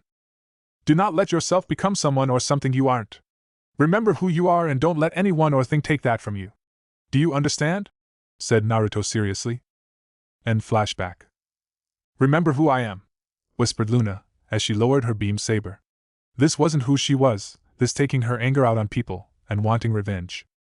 Don't let yourself become someone you're not. Remember who you are, said Naruto. Commander, I am so sorry, whispered Luna, as tears streamed down her face. She quickly wiped her eyes, then reported to the Minerva that she had captured the Gertie Lu and Jibril. Unknown. Who am I? Where am I? What am I doing here? These and many more thoughts floated through a familiar blonde-haired ninja as he floated in nothingness. His thoughts all stopped suddenly when he landed on something hard. It was then all his memories returned to him, and he slowly sat up. Ugh, what is this place? Muttered Naruto, as he slowly stood up and looked around at his surroundings. It looked so familiar, and in fact, it looked like the same place where he used to speak with, but didn't get to finish his thought when a familiar voice interrupted them. Hello, Naruto-kun, said a beautiful voice, which caused Naruto to turn around with wide eyes and found himself staring into a pair of eyes he hadn't seen in over 2,000 years. Chapter 30. Does this mean I am dead? Asked Naruto hopefully. Is that what you truly want, to be dead? Replied the beautiful woman with long flowing black hair. Of course, it means I finally get to be with you and all the others, said Naruto with a hint of anger. The woman just smiled sadly at him before raising her hand and caressing his cheek. Naruto closed his eyes and enjoyed the warmth of her touch because it had been so long since he had allowed another to touch him so intimately. My Naruto-kun, what has happened to you? Asked the woman with a sad look in her eyes. I just want to be with my friends and family. I'm tired of being alone, whispered Naruto with a pained look in his eyes. We have always been with you. Just because you can't see or hear us doesn't mean we aren't with you, smiled the woman. You aren't going to let me join you and the others, are you, Hinata-chan? Said Naruto with a knowing look in his eyes as his fists clenched in anger. No, I am not Naruto-kun, it is not your time yet, apologized Hinata, as she took a step backwards. Archangel. Lakis, Kira, Maru, Athrun, Mir, and the rest of the Archangel crew were all listening to Durandal speak. The chairman had finally revealed his destiny plan to everyone, but that wasn't what got their attention. They already knew about the destiny plan, so that was no surprise to them, but what did anger them was how the chairman was using Naruto's death as propaganda to rally others to his ideas. He started his speech telling how brave a soldier Commander Uzumaki was and how the plants were in debt to his sacrifice. Then Durandal went on to say Naruto would support him in his goal to finally end all wars, which is why he was about to put his destiny plan into motion. "I can't believe I ever willingly helped that monster," glared Mir angrily. "He is making a mockery of Commander Uzumaki's sacrifice," said Athrun, as his fist clenched in anger. "We can't let him enact this plan, and control everyone as if they were merely pawns for him to use," said Lakis with a hint of anger. Never had anyone really seen Lakis ever show anything but kindness and warmth, so it was a surprise to them to see her with such an angry look in her eyes. "First we have to destroy those relay points, otherwise he will use Requiem to destroy ORB and then all hope will definitely be lost," said Kira with a hard look in his eyes. Zaft. "I don't know what you gave me, Commander, but after hearing the chairman I can no longer stay with CFT," said Luna, as she looked at the disc in her hands. It was the same disc that Commander Uzumaki gave to her before he left on that last mission that got him killed. She hadn't looked at it because a part of her was scared to see what was on it, but after listening to the chairman's speech she decided it was time to stop being scared.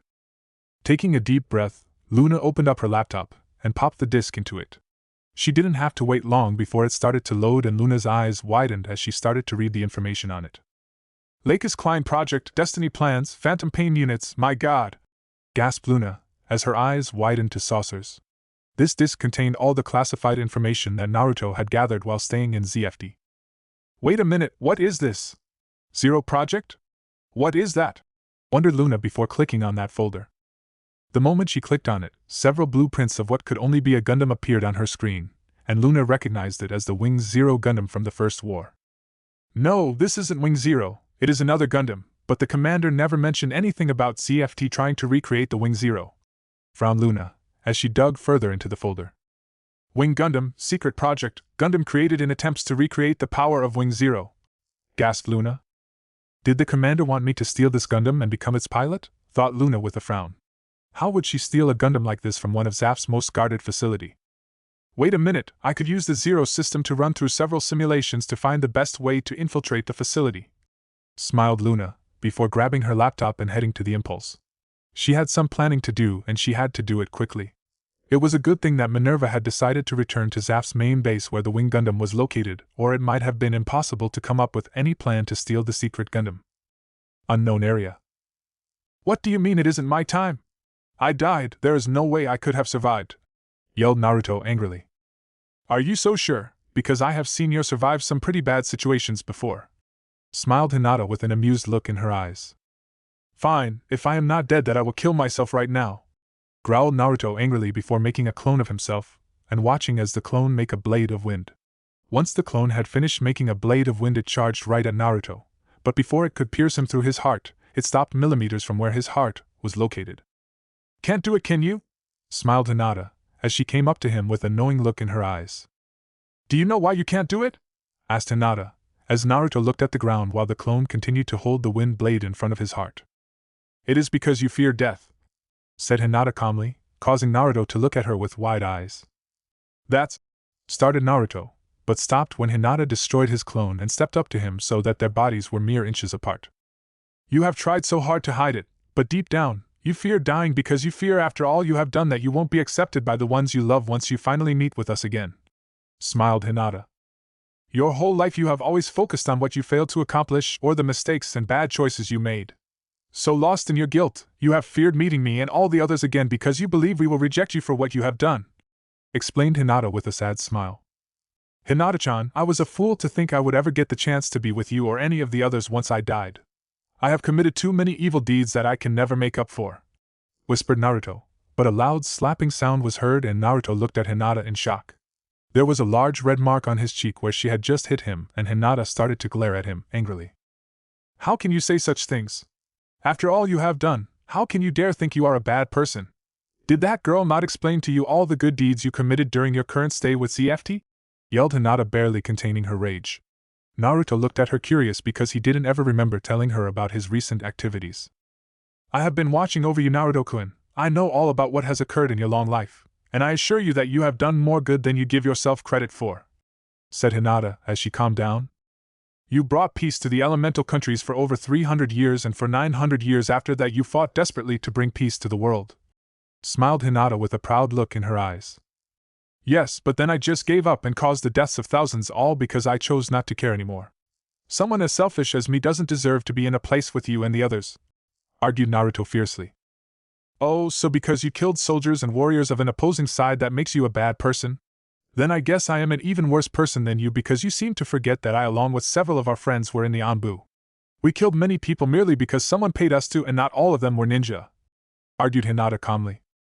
That's different, started Naruto, but stopped when Hinata merely raised her eyebrow as if to challenge him to come up with a good reason why it was so different. Naruto-kun, you cannot compare yourself to others of this time when you were raised very differently. You are ninja, a trained assassin. You have been learning how to fight and kill since you were 3. It is foolish of you to compare yourself to the morals of today's society when you were not born part of this age and time, smiled Hinata. Naruto couldn't refute that point because he knew it was true. In fact, as the Hokage, he had given missions that ordered for the death of entire clans or civilians to better protect his village. All leaders had to make such choices, especially during times of war, because your enemies would just use your kindness against you. You are right as usual, Hinata-chan, but I need to know, will I ever be able to join you and the others? Asked Naruto. Hinata just smiled at him before answering the question that he so desperately wanted the answer to. Chapter 31. Is this everything? Asked Durandal. Yes, sir, we swept the area several times and this is everything we could find. I am sorry, sir, but there is no way to rebuild it, replied the soldier. Durandal walked over to the pile of parts and stopped when he reached a familiar-looking demonic head. He had hoped to get rid of Naruto in a different manner and find someone who would be able to pilot Epyon in his place, but it seemed that wouldn't be possible anymore. It was a pity really, because Durandal would have much rather had a few thousand coordinators die than lose such a powerful weapon like Epyon. Oh well, he would just have to what parts he could to help finishing building the prototype to the future Wing Zero Gundam he was attempting to recreate. He was sure that they could replicate the armor from Epyon's many parts to make it even stronger than it was now, which is what he would have the scientists working on while he dealt with ORB, as they would no doubt reject his destiny plan that he was about to propose to the world. Thank you, but rebuilding it is not my top priority at the moment. You are dismissed, smiled Durandal. The ZFT soldier just saluted the chairman before leaving the hangar so that chairman would be alone. You were far more powerful than I imagined, and I thank you for wasting your life in such a way, because it might have been much harder to get rid of you if I had to do so myself. Perhaps I should pay a visit to Jibril and thank him, since he is responsible for your death, said Durandal with a small chuckle before taking his leave. Unknown area. Naruto-kun, you don't need to be here to be with us, didn't I explain that earlier? Smiled Hinata, causing Naruto to glare at her lightly. I hate when you change the subject, glared Naruto, but there was a playful glint in his eyes that showed he had missed doing this with Hinata. Ah, my poor Naruto-kun, so many things have changed, but then again, there is so much that hasn't changed. I must admit, I have missed being able to gaze into your beautiful eyes, said Hinata with a beautiful smile before gently touching his cheeks. You still haven't answered my question, smiled Naruto, as he leaned into her touch. Would you please remove your genjutsu? I want to see the Triyu, smiled Hinata, as she stalled for some more time with the only man she ever loved. Naruto just nodded his head before releasing a small burst of chakra from his body, and soon he started to change. 3 whiskers appeared on each cheek, and though they weren't visible because of his clothes, many scars started to show up on his body, and would let anyone who saw them know that he had been through many battles and wars. As handsome as ever, Naruto-kun, giggled Hinata, which caused Naruto to roll his eyes at the young woman. Will you please answer my question now? Asked Naruto with a bit of impatience. Very well, sighed Hinata before taking a step back and looking at Naruto with a sad look in her eyes. It is possible for you to join us one day, Naruto-kun, but not as you are now, answered Hinata, causing Naruto get a pained look in his eyes. I understand, said Naruto with a defeated look in his eyes. No, you don't, but you will after I explain it to you, smiled Hinata before wrapping her arms him and resting her head against his chest. Naruto stiffened for a second before slowly wrapping his arms around Hinata and resting his head against hers as silent tears rolled down his cheeks. CFD, Secret Facility. Luna quietly snuck into the facility and found it quite easy. The chairman had all available forces preparing to fight the incoming ORB forces that Luna was able to sneak off the Minerva without anyone noticing. She only hoped that her sister could one day forgive her for not letting her know about her actions. Luna loved Marin immensely, but this was something she needed to do on her own. Luckily, Minerva wouldn't be heading out until another hour as they were going to protect the first relay point. There were 2 ZFT soldiers standing in front of the compound doors, but they were kind of lounging around, as they didn't expect anything to happen. They had no time to respond when Luna came up behind the one on the right and delivered a swift chop to the back of his neck before she quickly charged the other. The second guard turned around just in time to receive a punch to his stomach followed up by a heel kick to his face. That's 2 down, thought Luna with a satisfied look before going over to the locking mechanism that opened and closed the door. She quickly pulled out a small handheld device from within her uniform and connected it to the locking mechanism. "Come on, Zero, don't let me down," whispered Luna, as she looked around to see if any more guards were coming. A smile appeared on her face when a beeping sound went off and she got the code to open the door. Luna opened the door, snuck in, and then quietly closed the doors. There was no point in hiding the fallen guards because no one would check on them for another 30 minutes when the next shift came around. Luna had 10 minutes to make it underground where they were hiding the Gundam, or the password would reset on the doors and Zero wouldn't be able to help her because its signal would be recognized a second time and set off the alarms. "I swear this Gundam better be here or I am going to kill the commander next time I see him," smirked Luna before taking off through the compound. Naruto and Hinata. "Tell me, Naruto, what did Kyuubi fear more than anything else?" asked Hinata, as she reluctantly broke their hug. Naruto's brow furrowed in confusion at the question before answering Hinata. "The damn fox feared death more than anything else, which is why he was always trying to break free," answered Naruto. "That's right, but do you know why he feared death?" nodded Hinata with a small smile. "No idea, but I don't think that really matters since he has been dead ever since I created that seal that merged us together and destroyed his soul in the process," said Naruto. "Well, the reason Kyuubi feared death was because he was afraid of where he would go and no longer being the all-powerful being that he was. Though he may have claimed to be the Lord of Hell, the truth is he had been alive since the dawn of time and had to earn his power over many millenniums. The fox had no idea what hell was like and merely claimed the title just to further people's fear of him," explained Hinata. "Anyway, he had gained so much power that he could literally prevent himself from ever dying of old age and most fatal wounds. It is a power you inherited when you merged with him," finished Hinata, and waited to see if Naruto understood.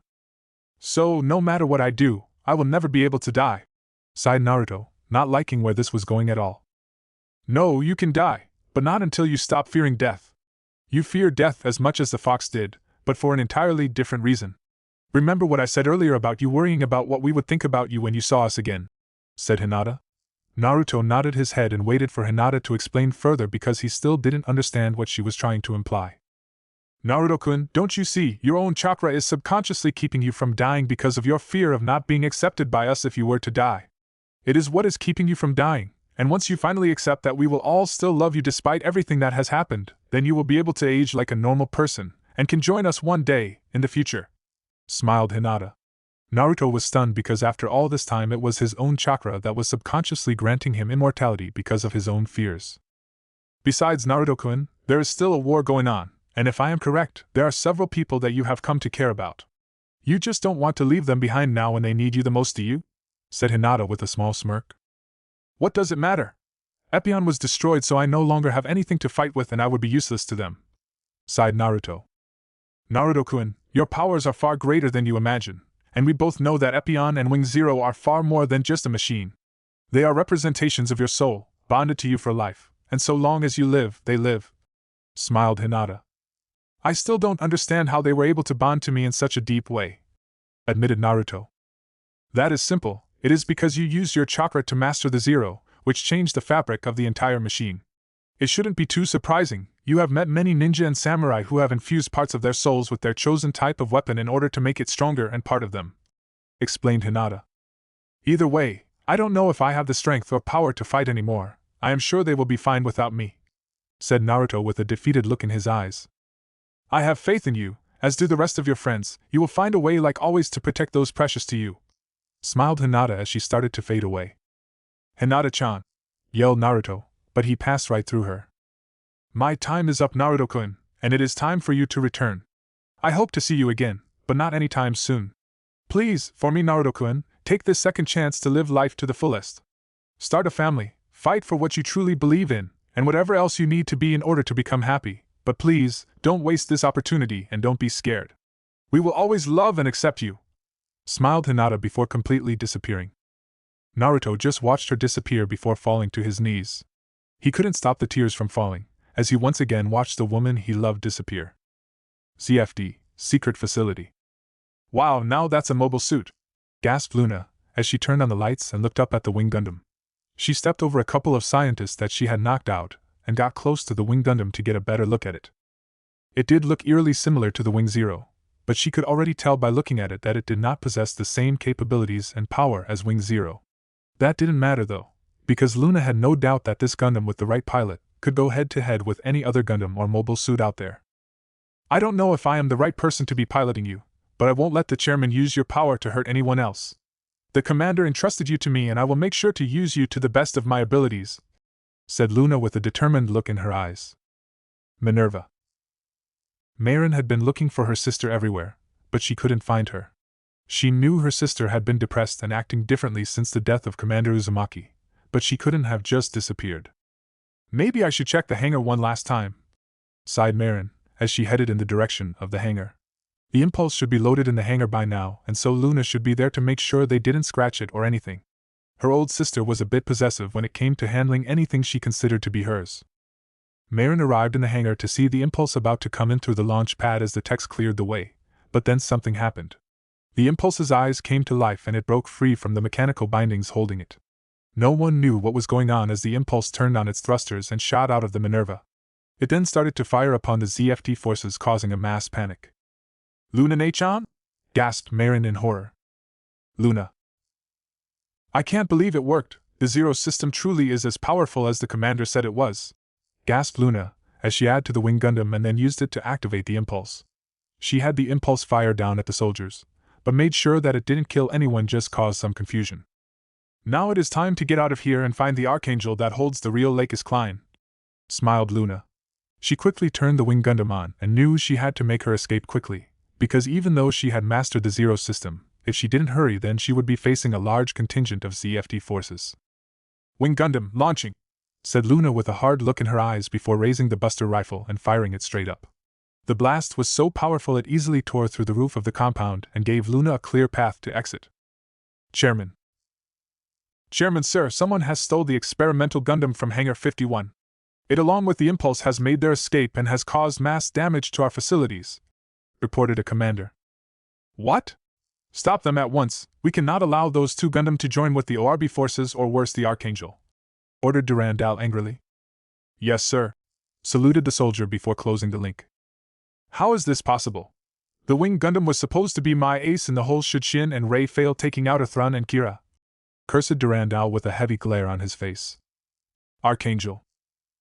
How much further until we reach the first relay point?" asked Kira from within the Freedom. "We shall reach it in 10 minutes, but we have to hurry because there are a large number of ZFT forces heading that way as well," answered Maru.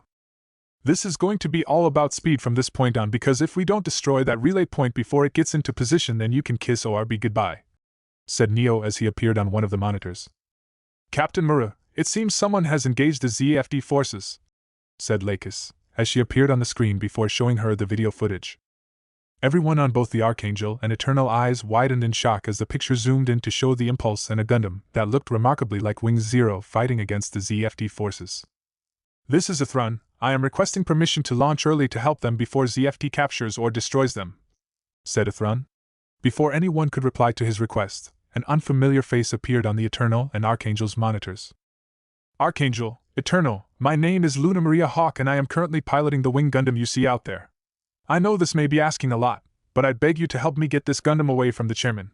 It was designed to have similar capabilities to the Wing Zero, and though it lacks the power of Wing Zero, they have come extremely close to making an exact replicate to it," said Luna as she appeared on the monitors of the Archangel and Eternal. "I beg of you, please, help me keep this Gundam out of the hands of the chairman so that he will not be able to create a Gundam with the power to match Wing Zero. Even if you don't trust me, then at least destroy this Gundam and me along with it," pleaded Luna, before she grunted in pain, as several missiles hit her. "Athrun, Kira, launch at once please, we must not let that Gundam fall back into the hands of the chairman," ordered Lakis with a hard look in her eyes. Right, Freedom launching, replied Kira before taking off. Athron Zala, Justice launching, stated Athron before taking off right behind the Freedom. Launch the meteor, we must not fail in destroying the relay point and protecting those Gundams, said Lakis. You heard her, ordered Andrew loudly. The final battle had begun, and it would be a battle that both sides would remember for years to come. Chapter 32. Lunaria, head to the Archangel with the Wing Gundam and have the Impulse go with you, said Athron, not bothering to ask her who was piloting the Impulse at the time. Right, thanks Athron, smiled Luna gratefully, before taking off towards the two ships. She had thought Naruto was powerful, but with those meteor packs, the Freedom and Justice were a force to be reckoned with. It was a good thing they showed up as well, because despite how good she had become with the Zero system, it was starting to strain her mentally to control the Impulse and Wing Gundam at the same time. There was also the problem that she could barely control the Wing Gundam. She had underestimated its true capabilities and found herself unprepared to pilot such a powerful Gundam.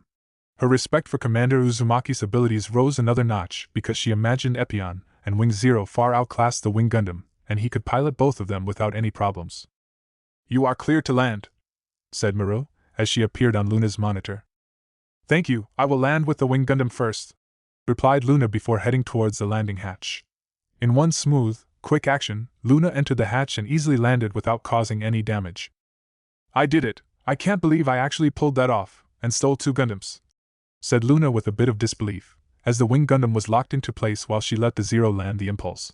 She then shut down the Zero once the Impulse was locked down as well and opened the cockpit of the Wing. Hey girl, who the hell was piloting that other Gundam? Yelled Murdoch, as they waited for the pilot to come out. It's complicated, but an advanced AI computer is currently the pilot of the Impulse, answered Luna honestly, causing them all to look at her as if she was crazy. Don't ask, it is a trick Commander Uzumaki taught me before he died, smiled Luna with a sad look in her eyes. I don't know, I would like to help, but the Impulse is low on power as it is and I just don't have the skills to pilot that Gundam, sighed Luna. She still had trouble believing that people of ZFT would really fight for the chairman's dream of some destiny plan. Flashback. It has been my experience that people fight for 3 main reasons, started Naruto, as Luna paid close attention. The first reason someone fights is because of sense of loyalty to one's nation and home. To people who fight using this reason, it doesn't matter what monstrosity their nation may cause or what order they may be given, they still follow through with it because that is their home that contains the people they care about. Then again, a person may just have a strong sense of loyalty to whatever side they are on because they don't believe in abandoning those who have come to rely on them, said Naruto. End flashback. Commander, I am still not sure why I fight, but I want to help stop the chairman from turning people into nothing but mindless drones that do whatever he wants them to, said Luna with a hard look in her eyes. Hey, how long do you think it will take for the Impulse to be at full power? Asked Luna, as she ran over to the tech she was talking to earlier. Well, you're in luck, girl. We have an onboard power source that can fully power up that Gundam with 10 minutes or so, but you'll have to get permission from the captain if you want to launch, smirked Murdoch. Thank you, I'll go see her now, smiled Luna before heading towards the bridge. Battle of First Relay Point of Requiem. The Freedom and Justice had managed to take out over 75% of the ZFT forces trying to protect the first relay point, but before they could move on to destroying the colony, 2 Zaka Phantoms blocked their path. Hey, what the hell do you think you bastards are doing here? Demanded Izak before opening fire upon the Justice. Izak? Said Athron surprised. Calm down, Izak. Athron is only here to help, isn't that right? Smirked Durka. Durka, grinned Athron, as the Freedom went on to start destroying the colony. I know that, you idiot, but that is no excuse. Don't think this is over, Athron. I swear once we are done destroying that colony I am going to kick your ass, grumbled Izak. Right, I look forward to it, smiled Athron before taking off at full speed towards the colony and catching up with the Freedom. Ready, Athron? Asked Kira, as he activated the supercharged beams on the meteor packs. Yeah, let's do this, nodded Athron with a hard look in his eyes. The ZFT forces could only watch as the Freedom and Justice destroyed the first relay point with ease using their meteor packs. Once it was destroyed, they took off and started to make their way over to where Requiem was located. Archangel.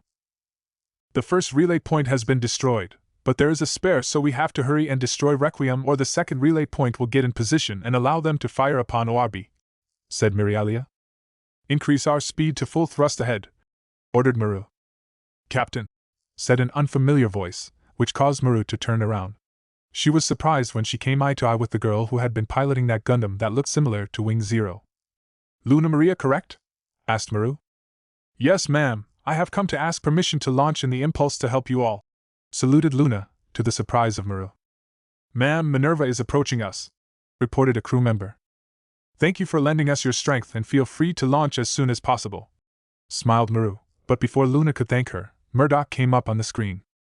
"Captain, I don't know how to say this, but that Gundam the girl was piloting has started to act up. It is like it is trying to break free or something," panicked Murdoch, as several loud noises could be heard in the background. Maru turned to look at Luna, but the girl was in just as much surprise as everyone else. "I turned off the Zero system," exclaimed Luna before heading to the hangar.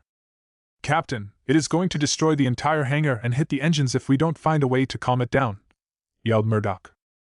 "Open the launch pads and launch the Gundam into space. We can't afford to lose our engines, especially in a time like this," ordered Maru. "Yes, ma'am," replied Murdoch before shouting out the orders and closing the link. Space. Athrun and Kira were flying next to the Eternal when a beeping sound went off and looked over to the Archangel just in time to see the Wing Gundam being released. It then transformed into its mobile armor form and took off into nowhere. "What is going on?" asked Athrun, as he opened a link with the Archangel. "I had no choice but to release it, or it would have severely damaged the Archangel," explained Mura with an apologetic look on her face. "I think we have more important matters to worry about," stated Kira with a hard look in his eyes, as a large space fortress appeared from behind the moon, and it was huge. ZFT Fortress. "Shin Rei, I am glad you could meet with me on such short notice," smiled Durandal, as he stood up and approached each boy. "Sir, what happened with the Impulse and the Minerva earlier ago?" asked Shin curiously. "It seems one of the pilots, Mississippi Luna Maria Hawk, decided to steal the Impulse along with one of our new prototype mobile suits. I believe that Commander Uzumaki may have been preparing her to do this all along, as we have found some proof that he was planning on betraying ZFT before he made the split decision to protect the plants," explained Durandal. It was a load of bullshit, but Shin hated Naruto so much that he would believe anything that put the man in a bad light. "That bastard, I knew he wasn't truly one of us all along," glared Shin, as he was still upset that the man had died before he could get his revenge. Now he would never get his revenge, and that made him angrier by the moment. "Yes, but what is worse is that the Archangel along with its allies managed to destroy the first relay point. Fortunately, there is another, but if they are not dealt with soon, then they may succeed in destroying everything we have hoped to achieve during this war," said Durandal with a small sigh. "Sir, Shin and I will not let that happen. We will deal with the freedom and justice before dealing with the others," saluted Rei. Shin saluted as well, because so long as he would get his revenge against the freedom and now Luna for following in Naruto's footsteps, then he didn't care who he had to fight. "Thank you, I knew I could count on you too," smiled Durandal. Earth. Naruto slowly woke up and found himself staring up into a beautiful blue sky that was filled with many clouds. To many this would have been a beautiful sight, but to Naruto it was just a reminder that he was still alive, which to him was apparently a bad thing. He slowly stood up and groaned in slight pain, as his muscles were extremely sore. "Still alive?" sighed Naruto, as the wind blew through his hair. He put his hands in his pockets and gazed out over the beautiful ocean. Naruto was currently standing on a beach wearing a slightly torn customized ZFT uniform and was listening to the sound of the waves crash against the shores. He could hear the sounds of battle occurring above in space, but he refused to look up to see how things were going. No doubt by now, the chairman was trying to enact his destiny plan, and had grabbed hold of the Requiem. If he wasn't stopped, then he would use the Requiem to destroy the island nation of ORB, and then there would be no one to oppose him. "I wish I could help you all, but I am much too weak to help anyone right now," sighed Naruto, but just as he was about to walk away, he stopped and looked up into the sky to see something heading towards him. "Wing Zero?" said Naruto in surprise, but narrowed when he realized that it wasn't Wing Zero, but a Gundam that looked remarkably similar to it. He watched as the Gundam transformed from its mobile armor form and landed in the ocean in front of him before kneeling down and extending its hands towards him. "You feel familiar, yet I know I have never piloted you before," said Naruto, as he gave the Gundam a curious look. He received a mental message from the Gundam, and his eyes lit up in understanding. "I see, you were constructed from my fallen friend, Epion. That would explain why you feel so familiar," nodded Naruto in understanding, but he still didn't make any move towards the Gundam. "I am sorry, but I am tired of fighting. I cannot be your pilot," apologized Naruto, but Wing Gundam continued to hold its hand out to Naruto. Flashback. One day I am going to be the greatest Hokage there ever was and everyone will know my name, grinned Naruto. You do realize that a Hokage is more than just being powerful, don't you, Naruto? Some merely think being Hokage is all about being the greatest fighter, but that is not true, said the Sandaime, as he took a puff from his pipe. Huh! I thought the Hokage was the strongest person in the village and no one could beat them, said Naruto, confused. This is true in a sense, but a Hokage's true power is revealed not when he is fighting, but when he is protecting what he loves, smiled the Sandaime. You mean like protecting your precious people? Asked Naruto softly, as he thought of Haku and how the boy told him that one only becomes truly strong when they have someone precious to protect. That is correct, Naruto-kun. A Hokage's most important is using his power to protect, not to fight, nodded the Sandaime. I think I understand, and I promise when I become Hokage I will protect all my precious people and my village better than even the fourth, promised Naruto as he pumped his fist into the air. Haha, I have no doubt you will, Naruto-kun, no doubt at all, laughed the Sandaime before ruffling the boy's hair. End flashback. Naruto smiled at the memory of his old mentor because he had missed the old man greatly. The Sandaime was the first true precious person he had lost while growing up, and Naruto could still remember the many words of wisdom the man passed down to him. Very well, I shall no longer fight anymore, smiled Naruto, as he easily walked on the water towards Wing Gundam's outstretched hand. No, from now on, I am merely a protector, and all those who threaten my precious people and the world I love shall fall beneath my shield, said Naruto with a determined look in his eyes. The Wing Gundam carefully lifted Naruto to the cockpit and stood up tall as Naruto sat down in the cockpit, then put on his helmet. I don't know if you can hear me, but lend me your strength, my old friend. It is time to grasp that vision you sent me the very first time we met, smiled Naruto.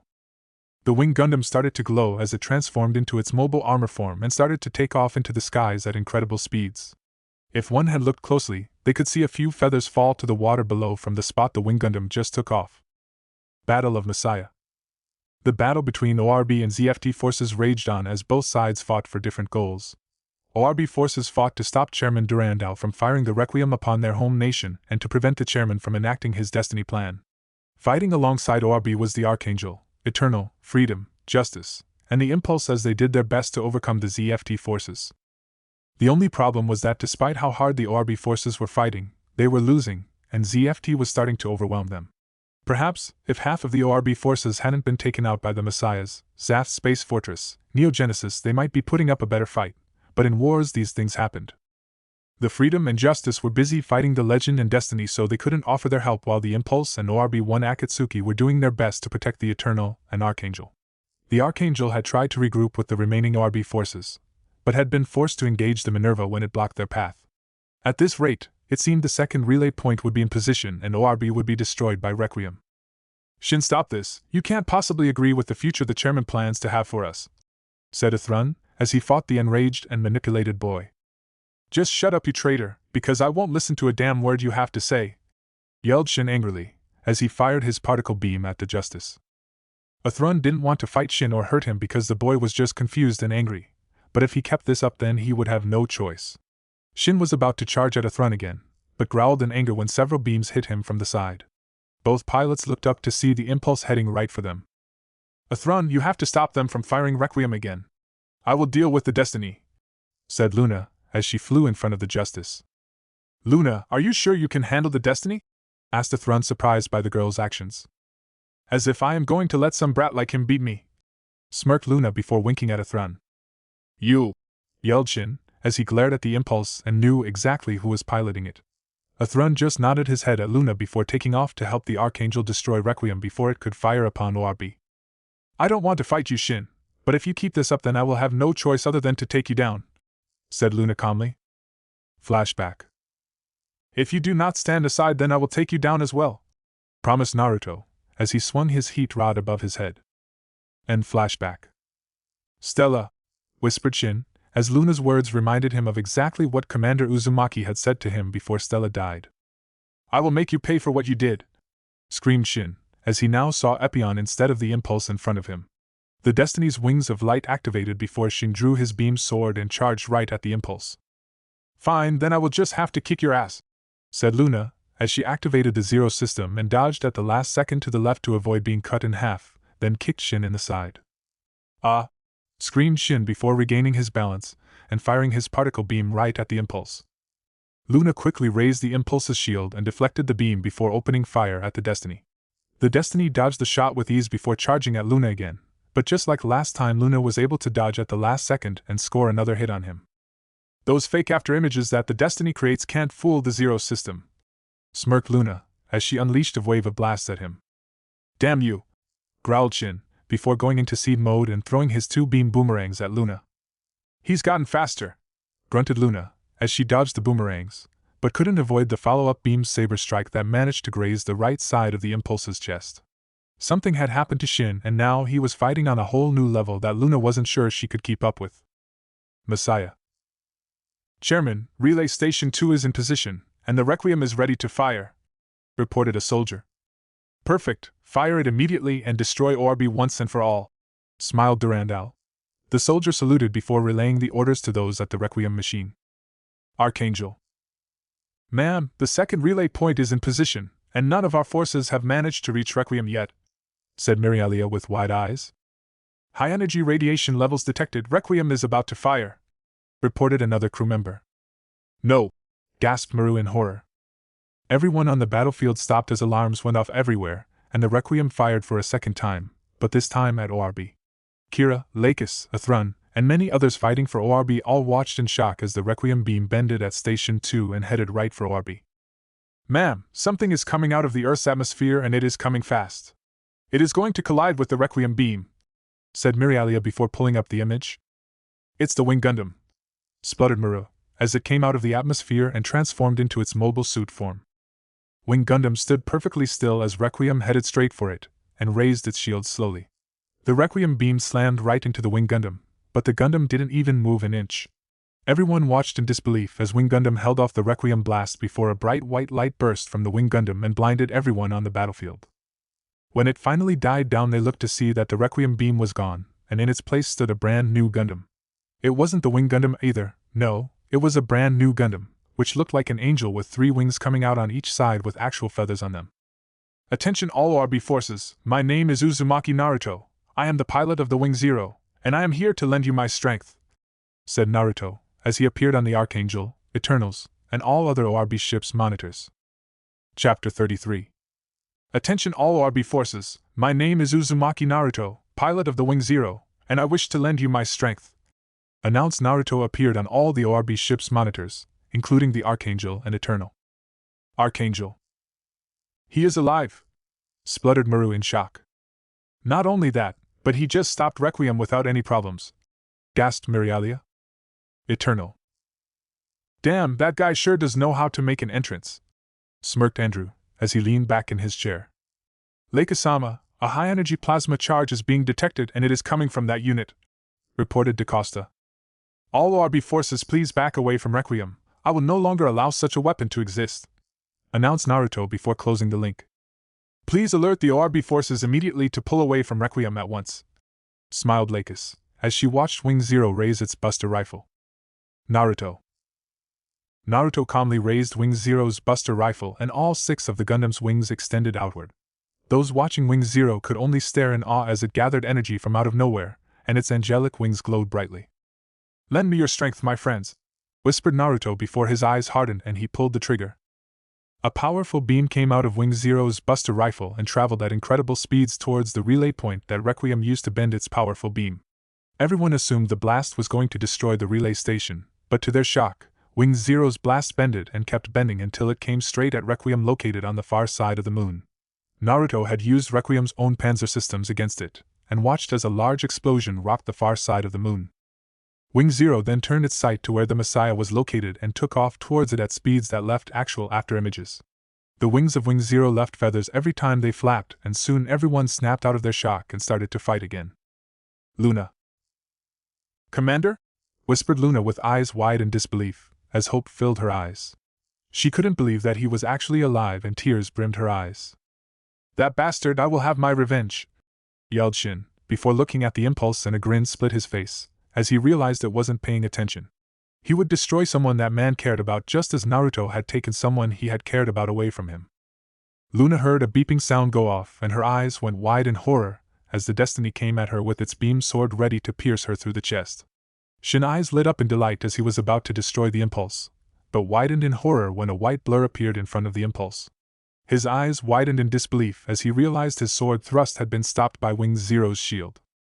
A simple shield had stopped a beam sword designed to pierce through warships and didn't even so much as leave a mark. Shin's eyes widened further in shock and a hint of fear, as his sword slowly started to crack before shattering in hundreds of tiny pieces. "Are you okay?" asked Naruto, as he appeared on Luna's screen. Luna was so stunned she could only nod her head, which caused Naruto to nod his head before giving the Destiny his full attention. "How? It's not possible!" gasped Shin, as he looked down at the handle of his now destroyed sword. "One who only fights with hate and revenge in their hearts will never be able to pierce through my shield," said Naruto calmly. Shin got over his shock quickly, drew his beam saber, and charged right at Naruto. Wing Zero easily dodged the Destiny's attacks with such ease that it looked like a child trying to strike down a grown adult. No matter how hard Shin tried, he could not touch Naruto, and soon Wing Zero got behind him. "I am sorry for what happened to that girl and I understand why you hate me, but is this really how you want to be remembered?" said Naruto using Wing Zero's beam saber to take off Destiny's right arm. "Ah!" screamed Shin, as his cockpit started to fry him. "How will you be able to face your sister and the rest of your family once you meet them again if you spend your entire life hating everyone?" asked Naruto before delivering a heel kick to Destiny's head that sent it colliding to the moon's surface. "Mayu," thought Shin, as Naruto's words started to have an effect him. "Will you be able to hold them again knowing you killed everyone who did something to slight you? Will you be able to join them when the time comes if you keep embracing this hatred of yours?" yelled Naruto, as he landed on Destiny's chest and stabbed his beam saber through its head.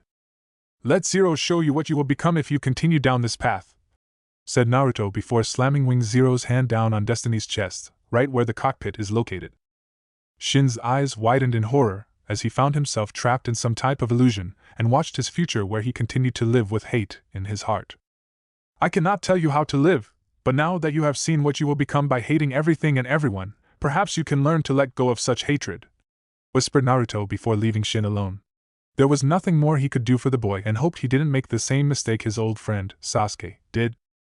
Naruto was about to continue on his way to the Messiah, but didn't get far when the impulse blocked his path. He blinked curiously before Luna appeared on his screen with a heavy glare on her face. "Where the hell have you been? Do you realize how worried I was about you?" yelled Luna, as tears streamed down her face. I'm sorry," replied Naruto nervously. Luna blinked because she had never seen her commander act like this, and it was nice. "If you think I am letting you out of my sights a second time, then you are mistaken," smirked Luna. "Very well, but I hope you can keep up," said Naruto with a small smile before flying off towards Messiah. "I am no longer the weak girl who didn't know who she was or what she was fighting for, and I'll make you see that," whispered Luna with a small smirk before taking off and doing her best to keep up with Wing Zero. They easily made their way through the ZFT forces and towards the Messiah. Luna had a hard time keeping her eyes off Wing Zero because the mobile suit looked like some kind of angel as it spread its wings to move at incredible speeds. She didn't get to enjoy the sight for long when around 20 to 30 Zaku surrounded them, including 2 ships. "Luna, get behind me," said Naruto. Luna just nodded her head and got right behind Wing Zero, then watched in awe as all its wings snapped up and released a barrage of feathers that floated outwards towards all the ZFT forces. Naruto performed a single-hand seal before taking out all the ZFT forces.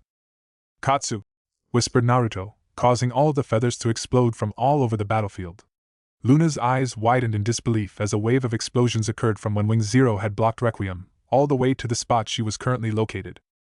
The truly amazing thing was that even though 40% of the ZFT forces had been caught in those explosions, no one had died, and only been disabled. Incredible, thought Luna, as their path became clear again. "This battle is over," said Naruto, as he flew towards the Messiah where the Freedom was already taking down the shield generator ring that surrounded the fortress. Messiah. The Impulse and Wing Zero landed inside of the space fortress, and the pilots quickly got out of their cockpits. "Stay here, I'll be back," started Naruto, before shutting up when Luna punched him in the jaw. "Oh. What the hell? Are you made out of steel or something?" cursed Luna, as she held her hand in pain. "Now that you got that out of your system, will you please stay here and watch over our Gundams?" sighed Naruto. "Nope, I already told you, I am not letting you out of my sight," grinned Luna, as she was still nursing her hand. "You really are a troublesome girl," said Naruto with a hint of amusement in his eyes. And you really are a bastard, and my hand still hurts, glared Luna. Naruto just shook his head at the girl before they both made their way to the main control center of the Messiah. Naruto could already sense that the pilot of the Freedom was here and a few others were on their way.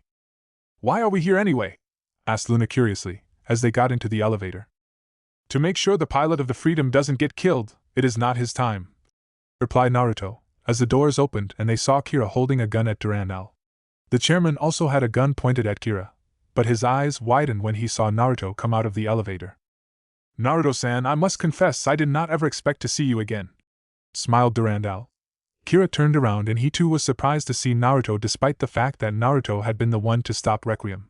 Seeing him in person just removed any doubt that it was someone posing as Naruto in the Wing Zero.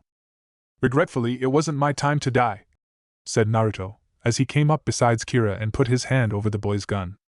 This is not who you are, I will deal with him, said Naruto, as he took the gun from Kira and knocked the boy into the elevator behind them. He looked at Luna and the girl got the message and didn't bother to argue this time. She quickly hit the button and both she and Kira left the room. I see, so you plan to be the one to kill me then? Asked Durandal, as he turned his gun on Naruto. Naruto didn't say anything, just stood there staring at the chairman, and eventually Durandal put his gun away. All this time, I was so worried about Kira Yamato and Lakis Klein, but I should have been more concerned about you, chuckled Durandal. If it makes you feel any better, I do not fault you for any of your goals, or the things you did to try to accomplish them, said Naruto honestly. That does make me feel better, as I was afraid that when I die people would only think of me as a cruel tyrant who wanted world domination, smiled Durandal. You did what you thought would be best for your people and I more than anyone can understand that, said Naruto, as he suddenly appeared behind the chairman. Mind telling me one thing before you kill me? Asked Durandal, as he felt the tip of metal against his neck. Naruto didn't reply, but remained silent and let Durandal ask his question. Who are you really? Asked Durandal, as he glanced at Naruto out of the corner of his eyes. I am Uzumaki Naruto, son of Namikaze Minato and Uzumaki Kushina, born in the village of Kanahigakure, answered Naruto honestly. So it is as I expected all along, thank you, smiled Durandal before falling to the ground dead, as Naruto slit his throat. Gilbert Durandal, you were a good leader, but you allowed your ambitions to corrupt you. In another lifetime, I would have liked to speak to you as one leader to another about our philosophies on life, said Naruto before using a Katon Jutsu to burn the man's body. The Second Bloody Valentine War had finally come to an end. Chapter 34. Where did that bastard go now? Grumbled Luna angrily, as she leaned back on the couch in the recreation room of the Eternal. The war was officially over as all ZFT and ORB forces had retreated now that the Messiah was gone and Chairman Durandal was gone. The Messiah had been completely destroyed by the Wing Zero from inside out. Luna didn't think there was a person in the world who would ever stop being amazed at the power of Wing Zero. It was definitely the strongest mobile suit in existence, and in the hands of someone like Naruto, it was an unstoppable force. I am sure he will be back, said Mir with a forced smile, because inwardly she was just as anxious to meet with him again. I believe he went to go see some friends, smiled Lakis, as she entered the room with Kira and Athrun. Yeah, I got that feeling as well, agreed Kira with a nod of his head. Athrun went to go sit by Mir as the two had become very close during their stay aboard the Archangel, and Mir gave Athrun a beautiful smile. I just don't understand how he was able to completely disappear from our radars like that, because he was still clearly in front of us when we lost his signal, frowned Luna. I doubt we will ever know the true extent of the commander's abilities, said Athrun honestly, as Mir rested her head on his shoulder. All we really need to know is that he is a good person, and that is enough, smiled Lakis, as she sat down next to Kira. The others just nodded their head at Lakis' statement because it was the truth. Earth, unknown location. Naruto calmly walked through the beautiful and lush forests of the place that used to be his home thousands of years ago. The elemental countries may no longer exist to the outside world, but that was because Naruto had designed a powerful genjutsu about 1,500 years ago that hid the entire village of Konoha from existence, which was all that remained of the elemental countries. Nothing could pierce through this genjutsu because he had perfected it to the point that not even the most advanced technology would be able to break the genjutsu. As Naruto slowly made his way through the forest, he enjoyed the wildlife and the sounds of nature. He hadn't been home in over 500 years and didn't realize how much he truly missed it until right now. The forest soon came to an end, and Naruto soon reached the old worn gates of his village that were already open as if to say they had been waiting for his return. You are as beautiful as ever, smiled Naruto, as he walked through the village. It may have been empty and abandoned to anyone else, but to Naruto, it was full of life. He could see the many villagers passing through the streets smiling and talking while little children ran around playing with their friends. Many merchants and shop owners would advertise the goods they had to sell.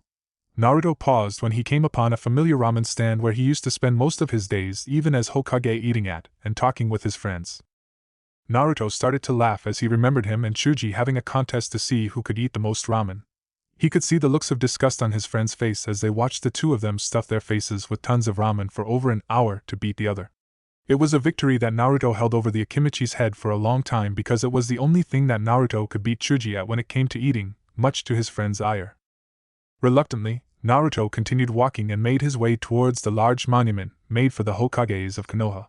On it were 6 faces and considered to be the 6 most powerful ninja that Konoha had ever produced. "How have you been, old man, Oba-chan and Tu-san?" asked Naruto, as he appeared on top of the Yondaime's head and took a seat on it. "I see you all have been taking good care of the village while I have been gone. It looks as beautiful as ever," smiled Naruto, as his eyes scanned over Konoha. "Ha ha, I have become as bad you Oba-chan, having a bunch of people doing what is supposed to be my job. Don't worry though, I will no longer need you all to watch over Konoha, as I will be doing that myself from now on," chuckled Naruto. "Well, I need to visit some friends, so I will see you 3 later," smiled Naruto, as he stood up and his eyes gazed over Konoha one last time before he disappeared in a swirl of leaves. Naruto reappeared in a small clearing that held 3 giant stones with many names carved on them. He walked over to the stones and took a seat in front of them with a sad smile on his face. "Hello, my friends, it has been a while since I last saw you all," smiled Naruto with a pained look in his eyes. "I guess that is my fault, I have been hiding from you all," sighed Naruto, as his hands traced over a few names on one of the stones. "I missed you all so much that I even foolishly tried to find a way to try to prevent people from dying at all because I didn't want to lose any more precious people. My hate of death turned to fear, but do not worry, I no longer fear death," smiled Naruto, as a few silent tears fell from his eyes. "I will see you all again someday, but not yet. I know it may be selfish of me to make you all wait longer, but I have found some more people who are precious to me and I wish to enjoy what time I have left with them," said Naruto. "Anyway, you all probably don't want to listen to this type of stuff, so I'll change the subject.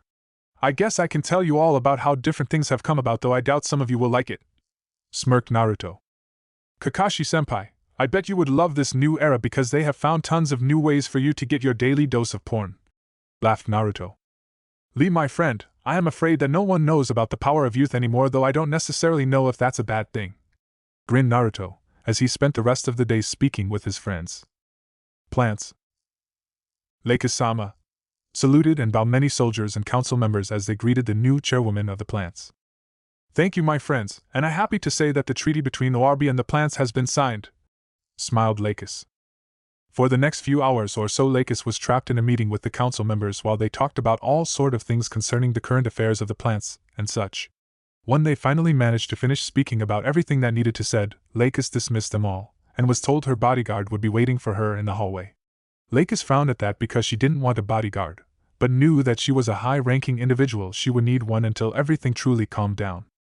She exited the room and saw a man leaning against the side of the wall with a small orange book in his hands and a large straw hat on his head that covered his face.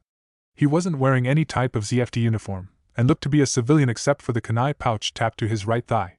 His baggy black pants had tons of pockets, and there were a couple of scrolls inside his green flak vest that was being worn over a long-sleeve white shirt. Excuse me," smiled Lakis, but stopped and looked at the man in surprise when he lifted his head. She instantly recognized the beautiful sky blue orbs of his, but everything else seemed to change because she didn't remember him having whiskers. "Mississippi Klein, my name is Uzumaki Naruto, I shall be your bodyguard for the evening," bowed Naruto, as he closed his book and put it in his pocket. "Mr. Uzumaki," started Lakis with a warm smile, thought stopped when he raised his hand. "Call me Naruto," said Naruto with a slight smile. "Naruto-san, I was not aware you were still part of ZFT. I thought you had deserted and switched sides," smiled Lakis before they walked together towards some room in the distance. "Nope, technically I was declared dead, and when someone is declared dead they are no longer part of the military. My status as a member of Faith was just recently reinstated again, so you see, I never deserted," explained Naruto. "You're very good when it comes to details, Naruto-san," smiled Lakis with a light laugh. Old habit, I tended to work with a lot of people back in the day who looked for any little flaw in an argument, so I had to always be precise, that way I didn't trap myself later. Smiled Naruto. I guess I better start getting used to that as well, since I am the new leader of the plants, and I am sure there are those who will be out to get me as well, said Lakis. Whether they are out to get you or not, they will not succeed as long as I am your bodyguard, reassured Naruto. Thank you, Naruto-san, smiled Luna with a grateful look in her eyes. So, where is your boyfriend? Asked Naruto, as he changed the subject. Lakis blushed slightly because no one had ever called Kira that before, but there was no denying they were a couple. I believe he and a few others are waiting for us in the room we are headed to now, smiled Lakis. Naruto just nodded his head before falling silent as he walked next to the young woman. I think that Lunamaria-san as well as Mir-san will be there with them as well, said Lakis with a knowing look in her eyes. How are Mir and that boy, I believe Ithrun is his name, doing? Asked Naruto curiously. They are doing well, they have become close since you helped them escape CFT, but I believe Ithrun worries that Mir sees you more than a friend, answered Lakis honestly. Those two will do well together as they both had identity issues during the war and they can help each other grow stronger, said Naruto. That is true, but what do you plan on doing about Lunamaria-san? Asked Lakis with a beautiful smile. You know, for some who is considered a kind and generous person, you sure do love gossip, smirked Naruto playfully. Lakis just pouted, but there was a playful look in her eyes. It was rare she got to act like any other girl because so many of her friends, even Kira, looked to her as a source of strength, but something about Naruto just brought out her more playful side. Perhaps it was because she knew Naruto only saw her as Lakis Klein, a young woman, and not by any of her other titles. He had no expectations of her other for her to be herself. To answer your question though, I am looking forward to meeting with Luna-san again, smiled Naruto with a hint of nervousness. I am sure she is looking forward to meeting with you again as well, smiled Lakis with a knowing look in her eyes. I hope so, said Naruto before he turned to look at Lakis and said something that was completely random. The answer is still no, by the way, said Naruto with a slight frown. I see, sighed Lakis with a sad look in her eyes. She wasn't even surprised that he had once again been able to somehow read her mind and know what she truly wanted to ask him. I'm sorry, but I lived far too long to believe in something like peace anymore, but that is okay because I have other things that I do believe in, explained Naruto with a small smile. Lakis looked at him curiously, and waited for him to finish. One doesn't need peace to be happy, it is something I forgot a long time ago, and it is probably one of the few things I do believe in. Happiness is something that can be found even in the times of war, and it is what I shall protect when the next war inevitably comes, said Naruto seriously. Lakis didn't get to say anything more when they finally reached their destination and they all saw all their friends waiting for them.